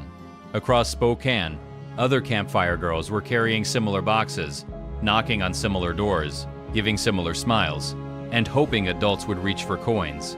That simple fact would later make everything harder. Witnesses could remember seeing a girl with mints and still not know if they had seen candy. A blue uniform, a small child, a box in her hands. There were too many versions of that image moving through the city at the same time. So when people later tried to retrace her path, memory blurred. Someone had seen a girl. Someone had bought mints. Someone thought she passed by. But thought is not certainty, and certainty was what Candy's family needed. That afternoon, Candy did not leave home with a secret. She left with permission. She left with a rule. She left with 7 boxes of mints, and the confidence of a child who believed every door on her street belonged to someone safe. She knew where she was supposed to go. She knew when she was supposed to return. That is why, when the streetlights came on and Candy Rogers was still not home, everyone inside that little world above the grocery store understood that something had changed. At 3:15 that afternoon, Candy Rogers left school. Nothing about that moment looked important. It was Friday, March 6th, 1959. Classes were over. Children were going home. Spokane was moving through the last hours of a normal work week. Parents were thinking about dinner. Teachers were closing classrooms. Kids were stepping out into the cold air with weekend plans already forming in their heads. Candy had one plan: mints. At around 3:30, she went to her troop leader's house to pick up the campfire mints she was supposed to sell. She was small for her age, so she could not carry many. Only 7 boxes. That number matters because it makes the afternoon feel visible. You can picture it. A 9-year-old girl. 2 small hands. 7 little boxes. Not enough to be heavy for an adult. Enough to feel important to a child. 7 boxes meant responsibility. 7 boxes meant she had a job to do. 7 boxes meant she was trusted. Between 3:30 and 4, Candy was still home. This half hour is easy to pass over, but it should not be passed over too quickly. Because this was the final pocket of normal life before everything changed. She sat with her grandmother. She ate an oatmeal cookie. She played with Shep, the family dog. She talked about which neighbors might buy from her. There was no fear in the room because fear needs a reason. And nobody had one. That is how real danger often enters a story like this. Not with music, not with warning, not with a door slamming somewhere in the distance. It enters through routine, through permission, through a child asking to do something she had every reason to believe was safe. At 4 p.m., Candy stepped outside. 7 boxes in her hands. A rule in her mind. Home before dark. If this case is already staying with you, take a second to subscribe to the channel. We cover these stories carefully because names like Candy Rogers deserve more than a headline. They deserve to be remembered as people. The Pacific Northwest in early March does not give children much daylight. The afternoon fades fast. The cold settles early. By late day, the streets begin to lose their edges. Houses glow from the inside. Sidewalks, empty. Parents start listening for footsteps. At first, no one panicked. That is important. Panic is not the first response when a child is late by a few minutes. The first response is explanation. Adults reach for the version of events that allows the world to stay normal. Maybe Candy had stopped to talk. Maybe a neighbor invited her in. Maybe someone bought a box and asked about campfire girls. Maybe she forgot the time. Maybe she was one street over. Maybe she was already on her way home. The mind does this to protect itself. It builds soft explanations around hard facts, because the hard fact was this: Candy Rogers was not back when she should have been, and Candy was not known for ignoring rules. She knew to come home before the streetlights came on. By around 5:30, the worry had changed shape. It was no longer just, Candy is late. It was, where is she? At around 5:40, the streetlights began to glow. That was the emotional deadline. Not an official time. Not a police marker, a family marker. The line Candy was supposed to beat. Her grandfather went outside to look. He started close, because that is where hope begins. Close to home. Close to the last place a child should have been. He checked nearby houses. He asked neighbors. He walked the block. Did Candy come by here? One neighbor tried to remember. I saw a little girl with mint boxes earlier, but there were so many of them today. Was it Candy? A pause? I can't be sure. That was the problem. Spokane had seen a little girl. It had not seen the moment she vanished. There were other girls selling mints that afternoon. Other boxes. Other uniforms. Other children moving door to door with the same purpose. A witness could be honest and still be wrong. A memory could be real and still not be useful. Some people had seen a child. Some had seen nothing. No one remembered a clear vehicle. No one heard anything that made them run outside. No one could draw a clean line from Candy's front door to wherever she had gone next. Then Elaine came home. Her daughter was not there. That is when worry became something sharper. Families often know before they admit they know. They feel the wrongness before the facts arrive. The house was the same. The street was the same. But Candy's absence had changed the meaning of everything around it. The search widened. Family first, then neighbors, then police. By 6:30, the authorities had been notified. But by then, Candy had been missing for more than 2 hours. 2 hours is a small amount of time in an ordinary day. In a case like this, it is an ocean. The family still hoped she would be found nearby. Maybe confused, maybe scared, maybe waiting somewhere for someone to call her name. But at 9 that night, the question changed. It was no longer whether Candy had forgotten to come home. What was found on Pettit Drive answered that. 6 small boxes of campfire mints, scattered across the road, and Candy was not with them. By 9 that night, Spokane was no longer searching with comfort. It was searching with fear.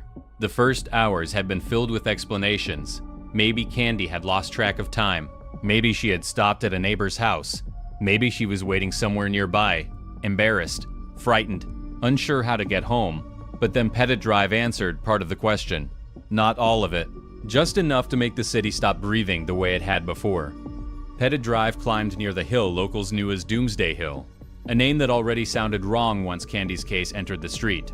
It was not far enough away to feel impossible, but it was far enough from the simple route of a little girl selling mints to make everyone understand something had shifted. Searchers found the boxes there. Small campfire mint boxes lying on the cold road, one here, another several steps away, then another farther down. They were not stacked. They were not set neatly by a curb. They did not look like something a child had placed down to rest her hands. They did not even look like something dropped by accident.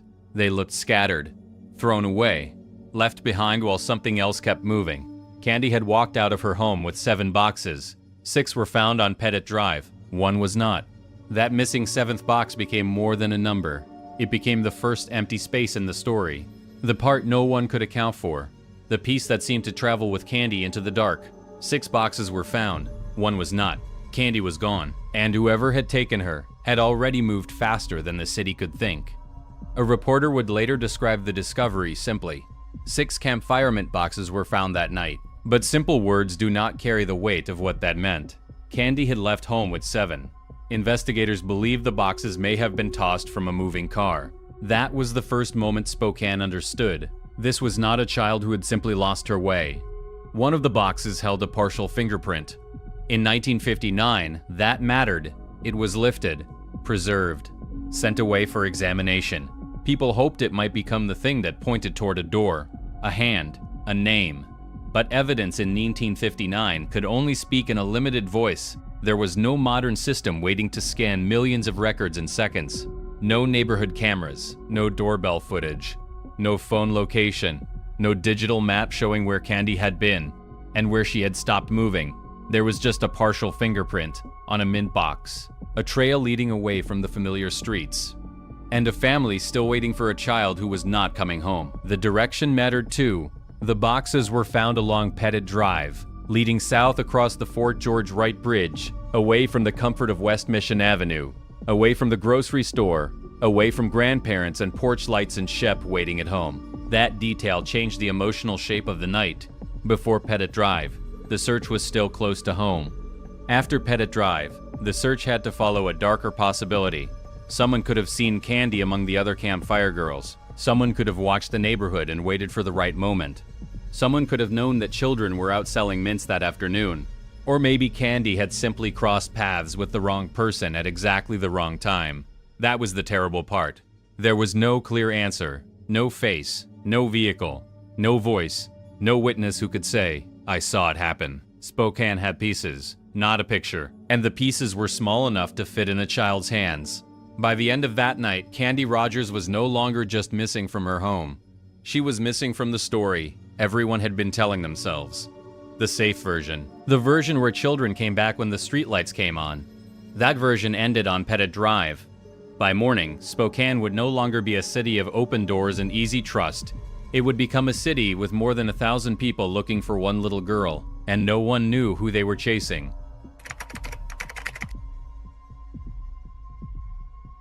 By the morning of March 7th, Candy Rogers was no longer just missing from one family's dinner table. She was missing from Spokane.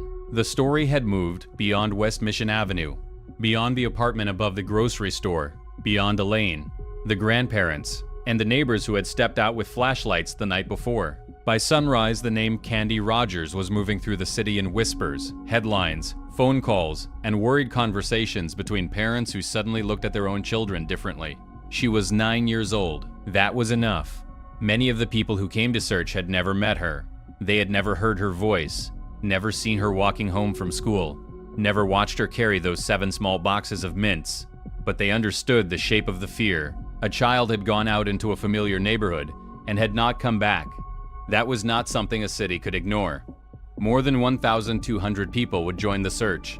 Police officers, volunteers, military personnel, Marines, Boy Scouts, mail carriers, utility workers, men on horseback, people in cars, people on foot, people who had jobs, families and places to be, but who showed up anyway because somewhere in Spokane a little girl was still unaccounted for. A command post was set up near the area where the mint boxes had been found, close to Pettit Drive and the TJ Minnock Bridge. From there, searchers spread outward. They checked the road climbing toward Doomsday Hill. They moved near the Spokane River. They looked along the edges of the city, through brush, near trails, around places where a child might have wandered, or where someone else might have taken her. They were not working with the tools we expect today. No digital maps, no GPS, no cell phones, no doorbell cameras, no search history, no location ping, no instant alert moving through every pocket in the city. They had boots, headlights, paper maps, radios, vehicles, helicopters, and hope. Hope was not a method, but in those first hours, it was what kept people moving. A local anchor would later summarize it simply, "More than 1,000 people joined the search." A reporter added, "Police, volunteers, military personnel, even aircraft were brought in." And beneath those simple words was the truth of that morning. They had no modern tools. Just a city refusing to leave a child behind. One volunteer might have said what many were thinking. "We thought if enough of us kept looking, someone would find her." For 16 days, Spokane kept looking. Then the search itself became part of the tragedy. A U.S. Air Force helicopter had joined the effort, flying low over the Spokane River, scanning the water and the surrounding ground for any sign that might lead searchers closer to Candy. The aircraft was there because people were trying to help, because every possible angle had to be checked. Because when a child is missing, even the sky becomes part of the search. But during that flight, the helicopter struck high-tension power lines and went down into the river. 3 men died searching for one child: Airman Marlis D. Ray, Staff Sergeant William O.A. McDonald, Lieutenant Kenneth G. Fotek. 2 others survived. Spokane was now grieving in 2 directions at once. 1 little girl was still missing, and 3 men who had gone into the air to help find her would never return home. It would have been understandable if the city had slowed down, if fear and grief had exhausted the search before it reached an answer, but it did not stop. Because stopping would have meant accepting that Candy was somewhere out there alone, so they kept moving. Through cold ground, through wooded edges, through rumors, through coals that led nowhere, through tips that sounded hopeful until they collapsed under the weight of facts. The city searched because it had no other way to fight back against the silence, and that was the hardest part. Spokane had effort. Spokane had manpower. Spokane had grief, urgency, and determination. What it did not have was a name. The person responsible had left behind boxes, fear, and unanswered questions, but not enough for the city to know who he was. Not yet. 16 days later, the first real answer would not come from a witness, a confession, or a phone call. It would come from a pair of small shoes, waiting quietly in the woods.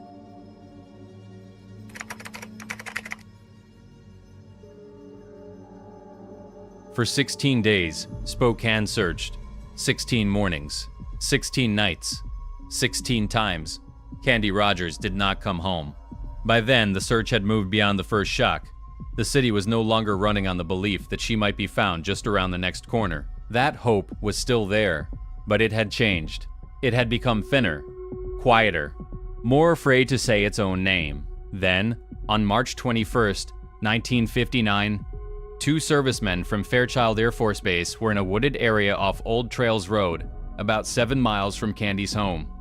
7 miles, far enough that Candy should never have been there on her own, far enough from West Mission Avenue, from the grocery store, from Elaine, from her grandparents, from Shep, from the streetlights she was supposed to beat home that Friday evening. The men were near a wooded stretch close to an abandoned rock quarry when they noticed something near a tree. A pair of small shoes. They were not buried deep in mud. They were not lying in the middle of a road. They were not mixed into a pile of trash or hidden under heavy debris. They were simply there, small and still, in a place where they did not belong. That was what made them impossible to ignore. The men brought the discovery back and reported it. Authorities took the shoes to Candy's family, because before a search could move forward, someone had to say the thing everyone was already afraid of. Candy's grandfather looked at them. He recognized them. They were like the shoes Candy had worn. By then, darkness was already closing in, and a full search of the wooded area would have been difficult and dangerous. So the decision was made to return at daybreak. Another night passed.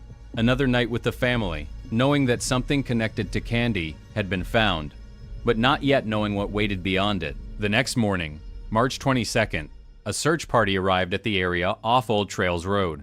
The woods were quiet. That kind of quiet does not feel peaceful in a case like this. It feels watchful. It feels like the land is holding something back. Searchers moved through the trees near the old quarry, checking the ground, the brush, the spaces where a person might overlook something if they moved too quickly. After only a short time, they noticed a pile of branches, pine needles, and brush that did not look quite natural.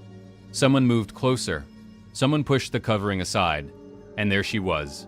After 16 days, Spokane had found her, but not the way anyone had prayed for. There are moments in a city's history that do not end when the news breaks. They stay. They settle into the way people raise their children, the way parents look out windows, the way a familiar street suddenly feels different after sunset. Candy Rogers became one of those moments. After she was found, Spokane changed. Parents who had once let children walk freely began setting new rules. Doors that had felt open now felt uncertain. Children were watched more closely. Campfire girls changed the way young members went out to sell candy. They would no longer be sent alone the way Candy had been. A whole community had learned, in the cruelest way, that familiar did not always mean safe. Years later, when the case was finally brought to an answer, a retired officer who had been there in 1959 would look back on that day and say, "I thank God I lived long enough to see the end of this case." He had been there when Candy was found. 62 years later, he was still alive to hear the name.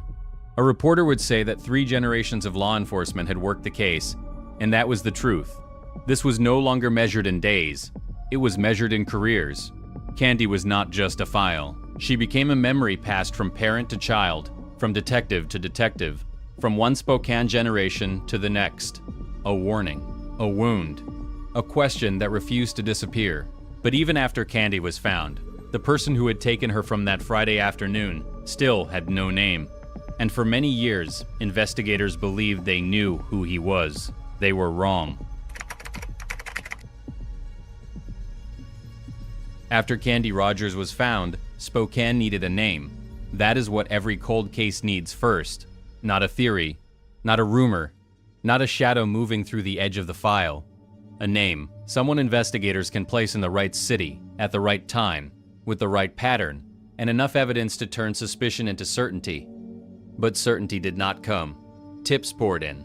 Some sounded urgent, some sounded strange. Some came from people who truly wanted to help, and others came from people who had heard something from someone who had heard something from someone else. Detectives checked names, questioned people, reviewed backgrounds, and followed whatever small trails appeared in front of them. Most went nowhere. Then one name began to rise above the others. Hugh Morse. He was not a quiet, ordinary man pulled from nowhere. Morse had a dangerous history. He had moved through multiple states. He had been connected to serious cases in other places. And most importantly for Spokane, he had lived in the area during the period when Candy disappeared. On paper, he seemed possible. Then came the detail that made investigators look harder. Grape-flavored gum. During the review of Candy's clothing, a purple mark had been noted. It was described as having a smell similar to grape gum. That detail could have been small. It could have disappeared into the paperwork. But Morse was known for a strange habit connected to that same kind of gum in other serious cases. Suddenly, the pieces seemed to lean in one direction. He had been in Spokane. He had the kind of background that made police pay attention. He had a habit that appeared to echo something found in Candy's case. And in a case with no clear witness, no confirmed vehicle, no direct identification, and no modern technology, investigators had to work with the pieces they had. For years, that purple mark carried more weight than it should have. That is how cold cases can bend around the wrong name. Not because investigators do not care. Often, it is because they care so much that any pattern begins to feel like a door. Any similarity feels like movement. Any known dangerous person feels easier to believe than the idea that the real person responsible had never appeared in the file at all. For 40 years, the case felt almost solved. It was not. And if stories like this matter to you, subscribe to the channel. We go through old cases carefully, because the truth is often not where the first theory points. Sometimes the most important part of a cold case is not finding who fits. It is finding who does not. By 2001, science had finally reached a point that investigators in 1959 could not have imagined. Candy's preserved clothing was submitted for new testing. This time, the evidence could do something it had never been able to do before. It could create a genetic profile. For the first time, investigators were no longer relying only on geography, history, habits, or old assumptions. They had something that could be compared, so they compared it to Hugh Morse. No match. The name that had hovered over Candy's case for decades was suddenly gone. The grape gum theory did not matter anymore. The profile did not matter. The years of suspicion did not matter. The evidence had spoken, and it said Morse was not the man. That should have felt like progress. In one way, it was. In another way, it was devastating. Because removing Morse did not give Spokane the right answer. It only removed the answer many people had believed for most of their lives. After more than 4 decades, Candy's case was not closer to a courtroom. It was back in the dark with a new kind of silence. The genetic profile was uploaded to CODIS, the national database. Nothing. No hit. No name. No record waiting to connect itself to the little girl from West Mission Avenue. DNA did not tell Spokane who did it, not yet, but it told them who did not. And that changed everything. After 2001, there was no strong suspect left. No Morse. No clean theory. No person in the database. Just a genetic profile that belonged to someone who had somehow moved through life without ever landing where that system could find him. The real person responsible had not been hiding behind a famous name. He had been hiding behind no name at all. And the only reason he would ever be found was because, back in 1959, Someone had preserved a piece of evidence better than anyone understood at the time.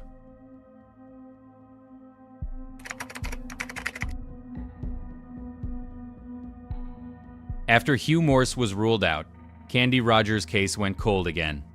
Not quiet, cold. There is a difference. Quiet means forgotten. Cold means the file is still there, still waiting, still taking up space in the mind of every detective who opens the drawer and sees a child's name with no answer beside it. Candy's case was never truly forgotten. It simply had nowhere left to go. The DNA profile created in 2001 had done one important thing. It had removed the wrong man, but it had not named the right one. Investigators uploaded the profile to SOTUS, the national database, hoping that somewhere in the system there would be a match. There was nothing. No name. No arrest history that connected. No person waiting in the database to finally explain what happened to the little girl from West Mission Avenue. For many cases, that would have been the end. But Candy's case still had one thing left: a glass mason jar. Back in 1959, someone handling the evidence made a decision that may have seemed ordinary at the time. A piece of important evidence was placed inside a glass jar and sealed. That person did not know about modern DNA testing. They did not know about forensic genetic genealogy. They did not know that one day, more than 60 years later, scientists might be able to pull a name from something so old, so fragile, and so nearly lost. They were not preserving the future. They were simply doing the work carefully, and that careful work mattered. Glass does not behave like paper. It does not absorb moisture the same way. It does not breathe like fabric or cardboard. It does not quietly damage what it holds in the same way other materials can. That sealed jar became something no one in 1959 could have planned for. A time capsule, a silent witness. The case was not saved by a confession. It was saved by glass. By 2018, forensic genetic genealogy had begun changing what cold case investigators believed was possible. Cases that once looked impossible were being reopened, not because a witness had come forward, but because family trees could now be built from distant biological connections. Instead of searching for the man, genealogy searched for his family. That was the new idea. And in Spokane, forensic scientist Brittany Wright looked at Candy's evidence, not as an old sample, but as one of the last chances the case might ever have. The sample was not perfect. It was old. It had been tested before. It had been stored for decades. It had contamination and degradation, the kind of problems that make laboratories hesitate before saying yes, and one lab had already said no. That rejection could have been the final wall. CODIS had produced nothing. The strongest suspect had been excluded. Traditional investigation had no fresh direction. If genealogy could not work, then Candy's case might remain exactly where it had been for generations, known, mourned, and unanswered. But Brittany Wright did not stop there. She learned about Othram, a laboratory in Texas known for working with difficult, degraded, and limited samples. The kind other labs might turn away. She contacted them and described what remained. They said they could try, not that they could promise, only that they could try. By then, there was not much left to send. If this failed, there might not be another attempt. The remaining material was sent to Texas, carrying with it 62 years of waiting, 3 generations of investigators, and a city that had grown up around an unanswered question. Months passed. Then Othram produced what Spokane had never had before, a genealogical profile strong enough to point toward a family. Not one man, a family. The trail narrowed to 3 brothers from Spokane: John, James, and Terry Hoff. All 3 were deceased, and genealogy, by itself, could not stand in a room and choose between brothers. Their family connection was too close. Their genetic trail pointed in the same direction. Investigators needed someone living, someone who could help separate one brother from the others. Only one of the 3 had a daughter. Her name was Kathy, and when the detective called Kathy Hoff, he was not only asking for a DNA sample, he was about to change the story her family had believed for more than 50 years. When the trail narrowed to the Hoff family, detectives still did not have the final answer. They had a direction. They had 3 brothers: John, James, and Terry Hoff. All 3 were gone. All 3 had lived in Spokane. And all 3 were close enough in the family tree that genealogy alone could not stand in a courtroom and choose one name over the others. Investigators needed someone living. Only one path remained. John Ray Hoff had a daughter. Her name was Kathy. For most of her life, Kathy believed she understood the story of her father. He had died in 1970 when she was still a child. The family had carried that loss as a tragedy, a painful chapter explained through sadness and personal struggle. It was grief, but it was familiar grief. It had a shape, it had a story. Then a detective called. "We need your help with a cold case." Kathy did not know everything yet, but something about that call made her search. Before she arrived at the police department, she looked up the little girl from Spokane in 1959. She found Candy Rogers. She found the story of a child who had gone out selling campfire mints and never returned home. By the time Kathy walked into the station, she already understood what the detectives were asking. "Is this about the little girl from 1959?" she asked. "Yes," the detective said. Within 45 minutes, Kathy Hoff was at the police department. She did not hide. She did not deflect. She gave them what they needed. Kathy agreed to provide her DNA. The first result showed a powerful connection between her and the genetic profile recovered from Candy's preserved evidence. It pointed toward her father, John Ray Hoff, as the man investigators had been searching for. But John Hoff was no longer alive. There could be no interview, no trial, no courtroom moment, no chance for Candy's family to hear him answer for what he had done. So investigators took one final step. They obtained a warrant and exhumed Hoff's remains so his DNA could be compared directly to the profile from the evidence. The result confirmed it. After 62 years, Candy Rogers' case had a name. John Ray Hoff had grown up in Spokane. He was around 20 years old when Candy disappeared. At the time, he lived about a mile from her home. He had entered the Army as a teenager, and in 1961, he was connected to a serious incident with details that made investigators look back at Candy's case with new understanding. He received only a short period behind bars. Years later, he died before anyone ever connected him to Candy. His name had never appeared in the file, not as a suspect, not as a witness, not even as a passing mention. Then came another connection, thin but chilling. Hoff had a younger stepsister who was about Candy's age, and also part of the Camp Fire Girls. She had been Candy's big sister in the program. There was no proof that Hoff and Candy knew each other directly before that day, but it showed that Candy's world and Hoff's world were not as separate as they had seemed. And after Candy disappeared, that stepsister had cried beside Hoff, mourning the little girl she knew. She had no idea the person sitting near her was the one who held the answer. Years later, Kathy offered the words her father never did. "I am very, very sorry for what my father did," she said. "I hope knowing his name brings some peace. It is not full justice, but now his name carries the truth." Kathy was not responsible for her father's actions, but she became the person who helped place the truth where it belonged. And when investigators went looking for where Hoff had been buried, they found one more detail, one that made the room go silent. After the DNA confirmed the truth, Spokane finally had the name it had waited 62 years to hear. John Ray Hoff. He had been there all along. Not in the file, not in the tips, not in the list of suspects that detectives had carried from one decade to the next.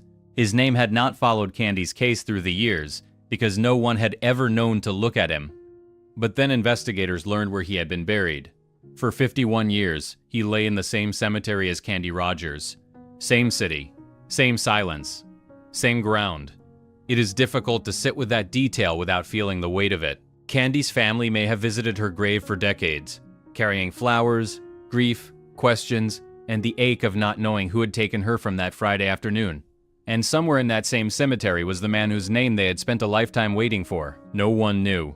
Not her mother, not her father, not her grandparents, not the detectives who had passed the file forward, hoping the next generation might have better tools than they did. When Hoff's family learned the truth, they made a decision. They arranged to move his remains to another cemetery. It could not bring Candy back. It could not create the trial that never happened. It could not give her family the moment of seeing him answer for what he had done. But it was something. A small act of respect from one wounded family to another. Kathy Hoff had already given investigators the DNA they needed, but she also gave them something her father never did. Acknowledgement. She did not hide behind denial. She did not make excuses. She said she was very, very sorry for what her father had done, and she hoped that having his name attached to the truth would bring Candy's family some measure of peace, not full justice, but truth. Candy's cousin, Joanne, spoke through tears about how much had been lost. Candy was so cute, she said. She did not have much time, and that may be the simplest way to understand the wound at the center of this case. Candy Rogers did not get to grow into the person she should have become.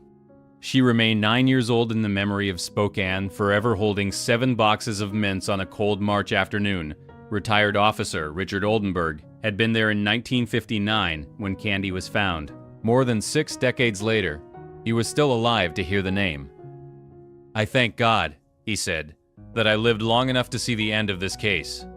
Detective Stormont was later asked how many hours had gone into the investigation. His answer was perfect. "This isn't measured in hours. This is measured in careers." Candy was not forgotten because one person in 1959 preserved evidence carefully. She was not forgotten because more than 1,200 people searched for her. She was not forgotten because 3 generations of law enforcement carried her case forward. She was not forgotten because Brittany Wright sent one of the last remaining samples to one more lab. And she was not forgotten because Kathy Hoff chose truth over silence. Still, the ending is not clean. There was no courtroom, no sentence, no explanation from Hoff. Only a name, placed at last beside the truth, and a little girl returned to the center of her own story. Candy Rogers left home with 7 boxes of campfire mints. She wanted a badge. She wanted summer camp. She had eaten an oatmeal cookie. She had played with Shep. She had promised to be home before the streetlights came on. 6 boxes were found on the road. One disappeared with her. For 62 years, the missing part of the story stayed in the dark. But a sealed glass jar kept enough of the truth alive to bring her name back into the light. Candy waited 62 years, 8 months and 13 days. The clock has finally stopped. And if this story stayed with you, leave a comment below. Which detail haunts you most?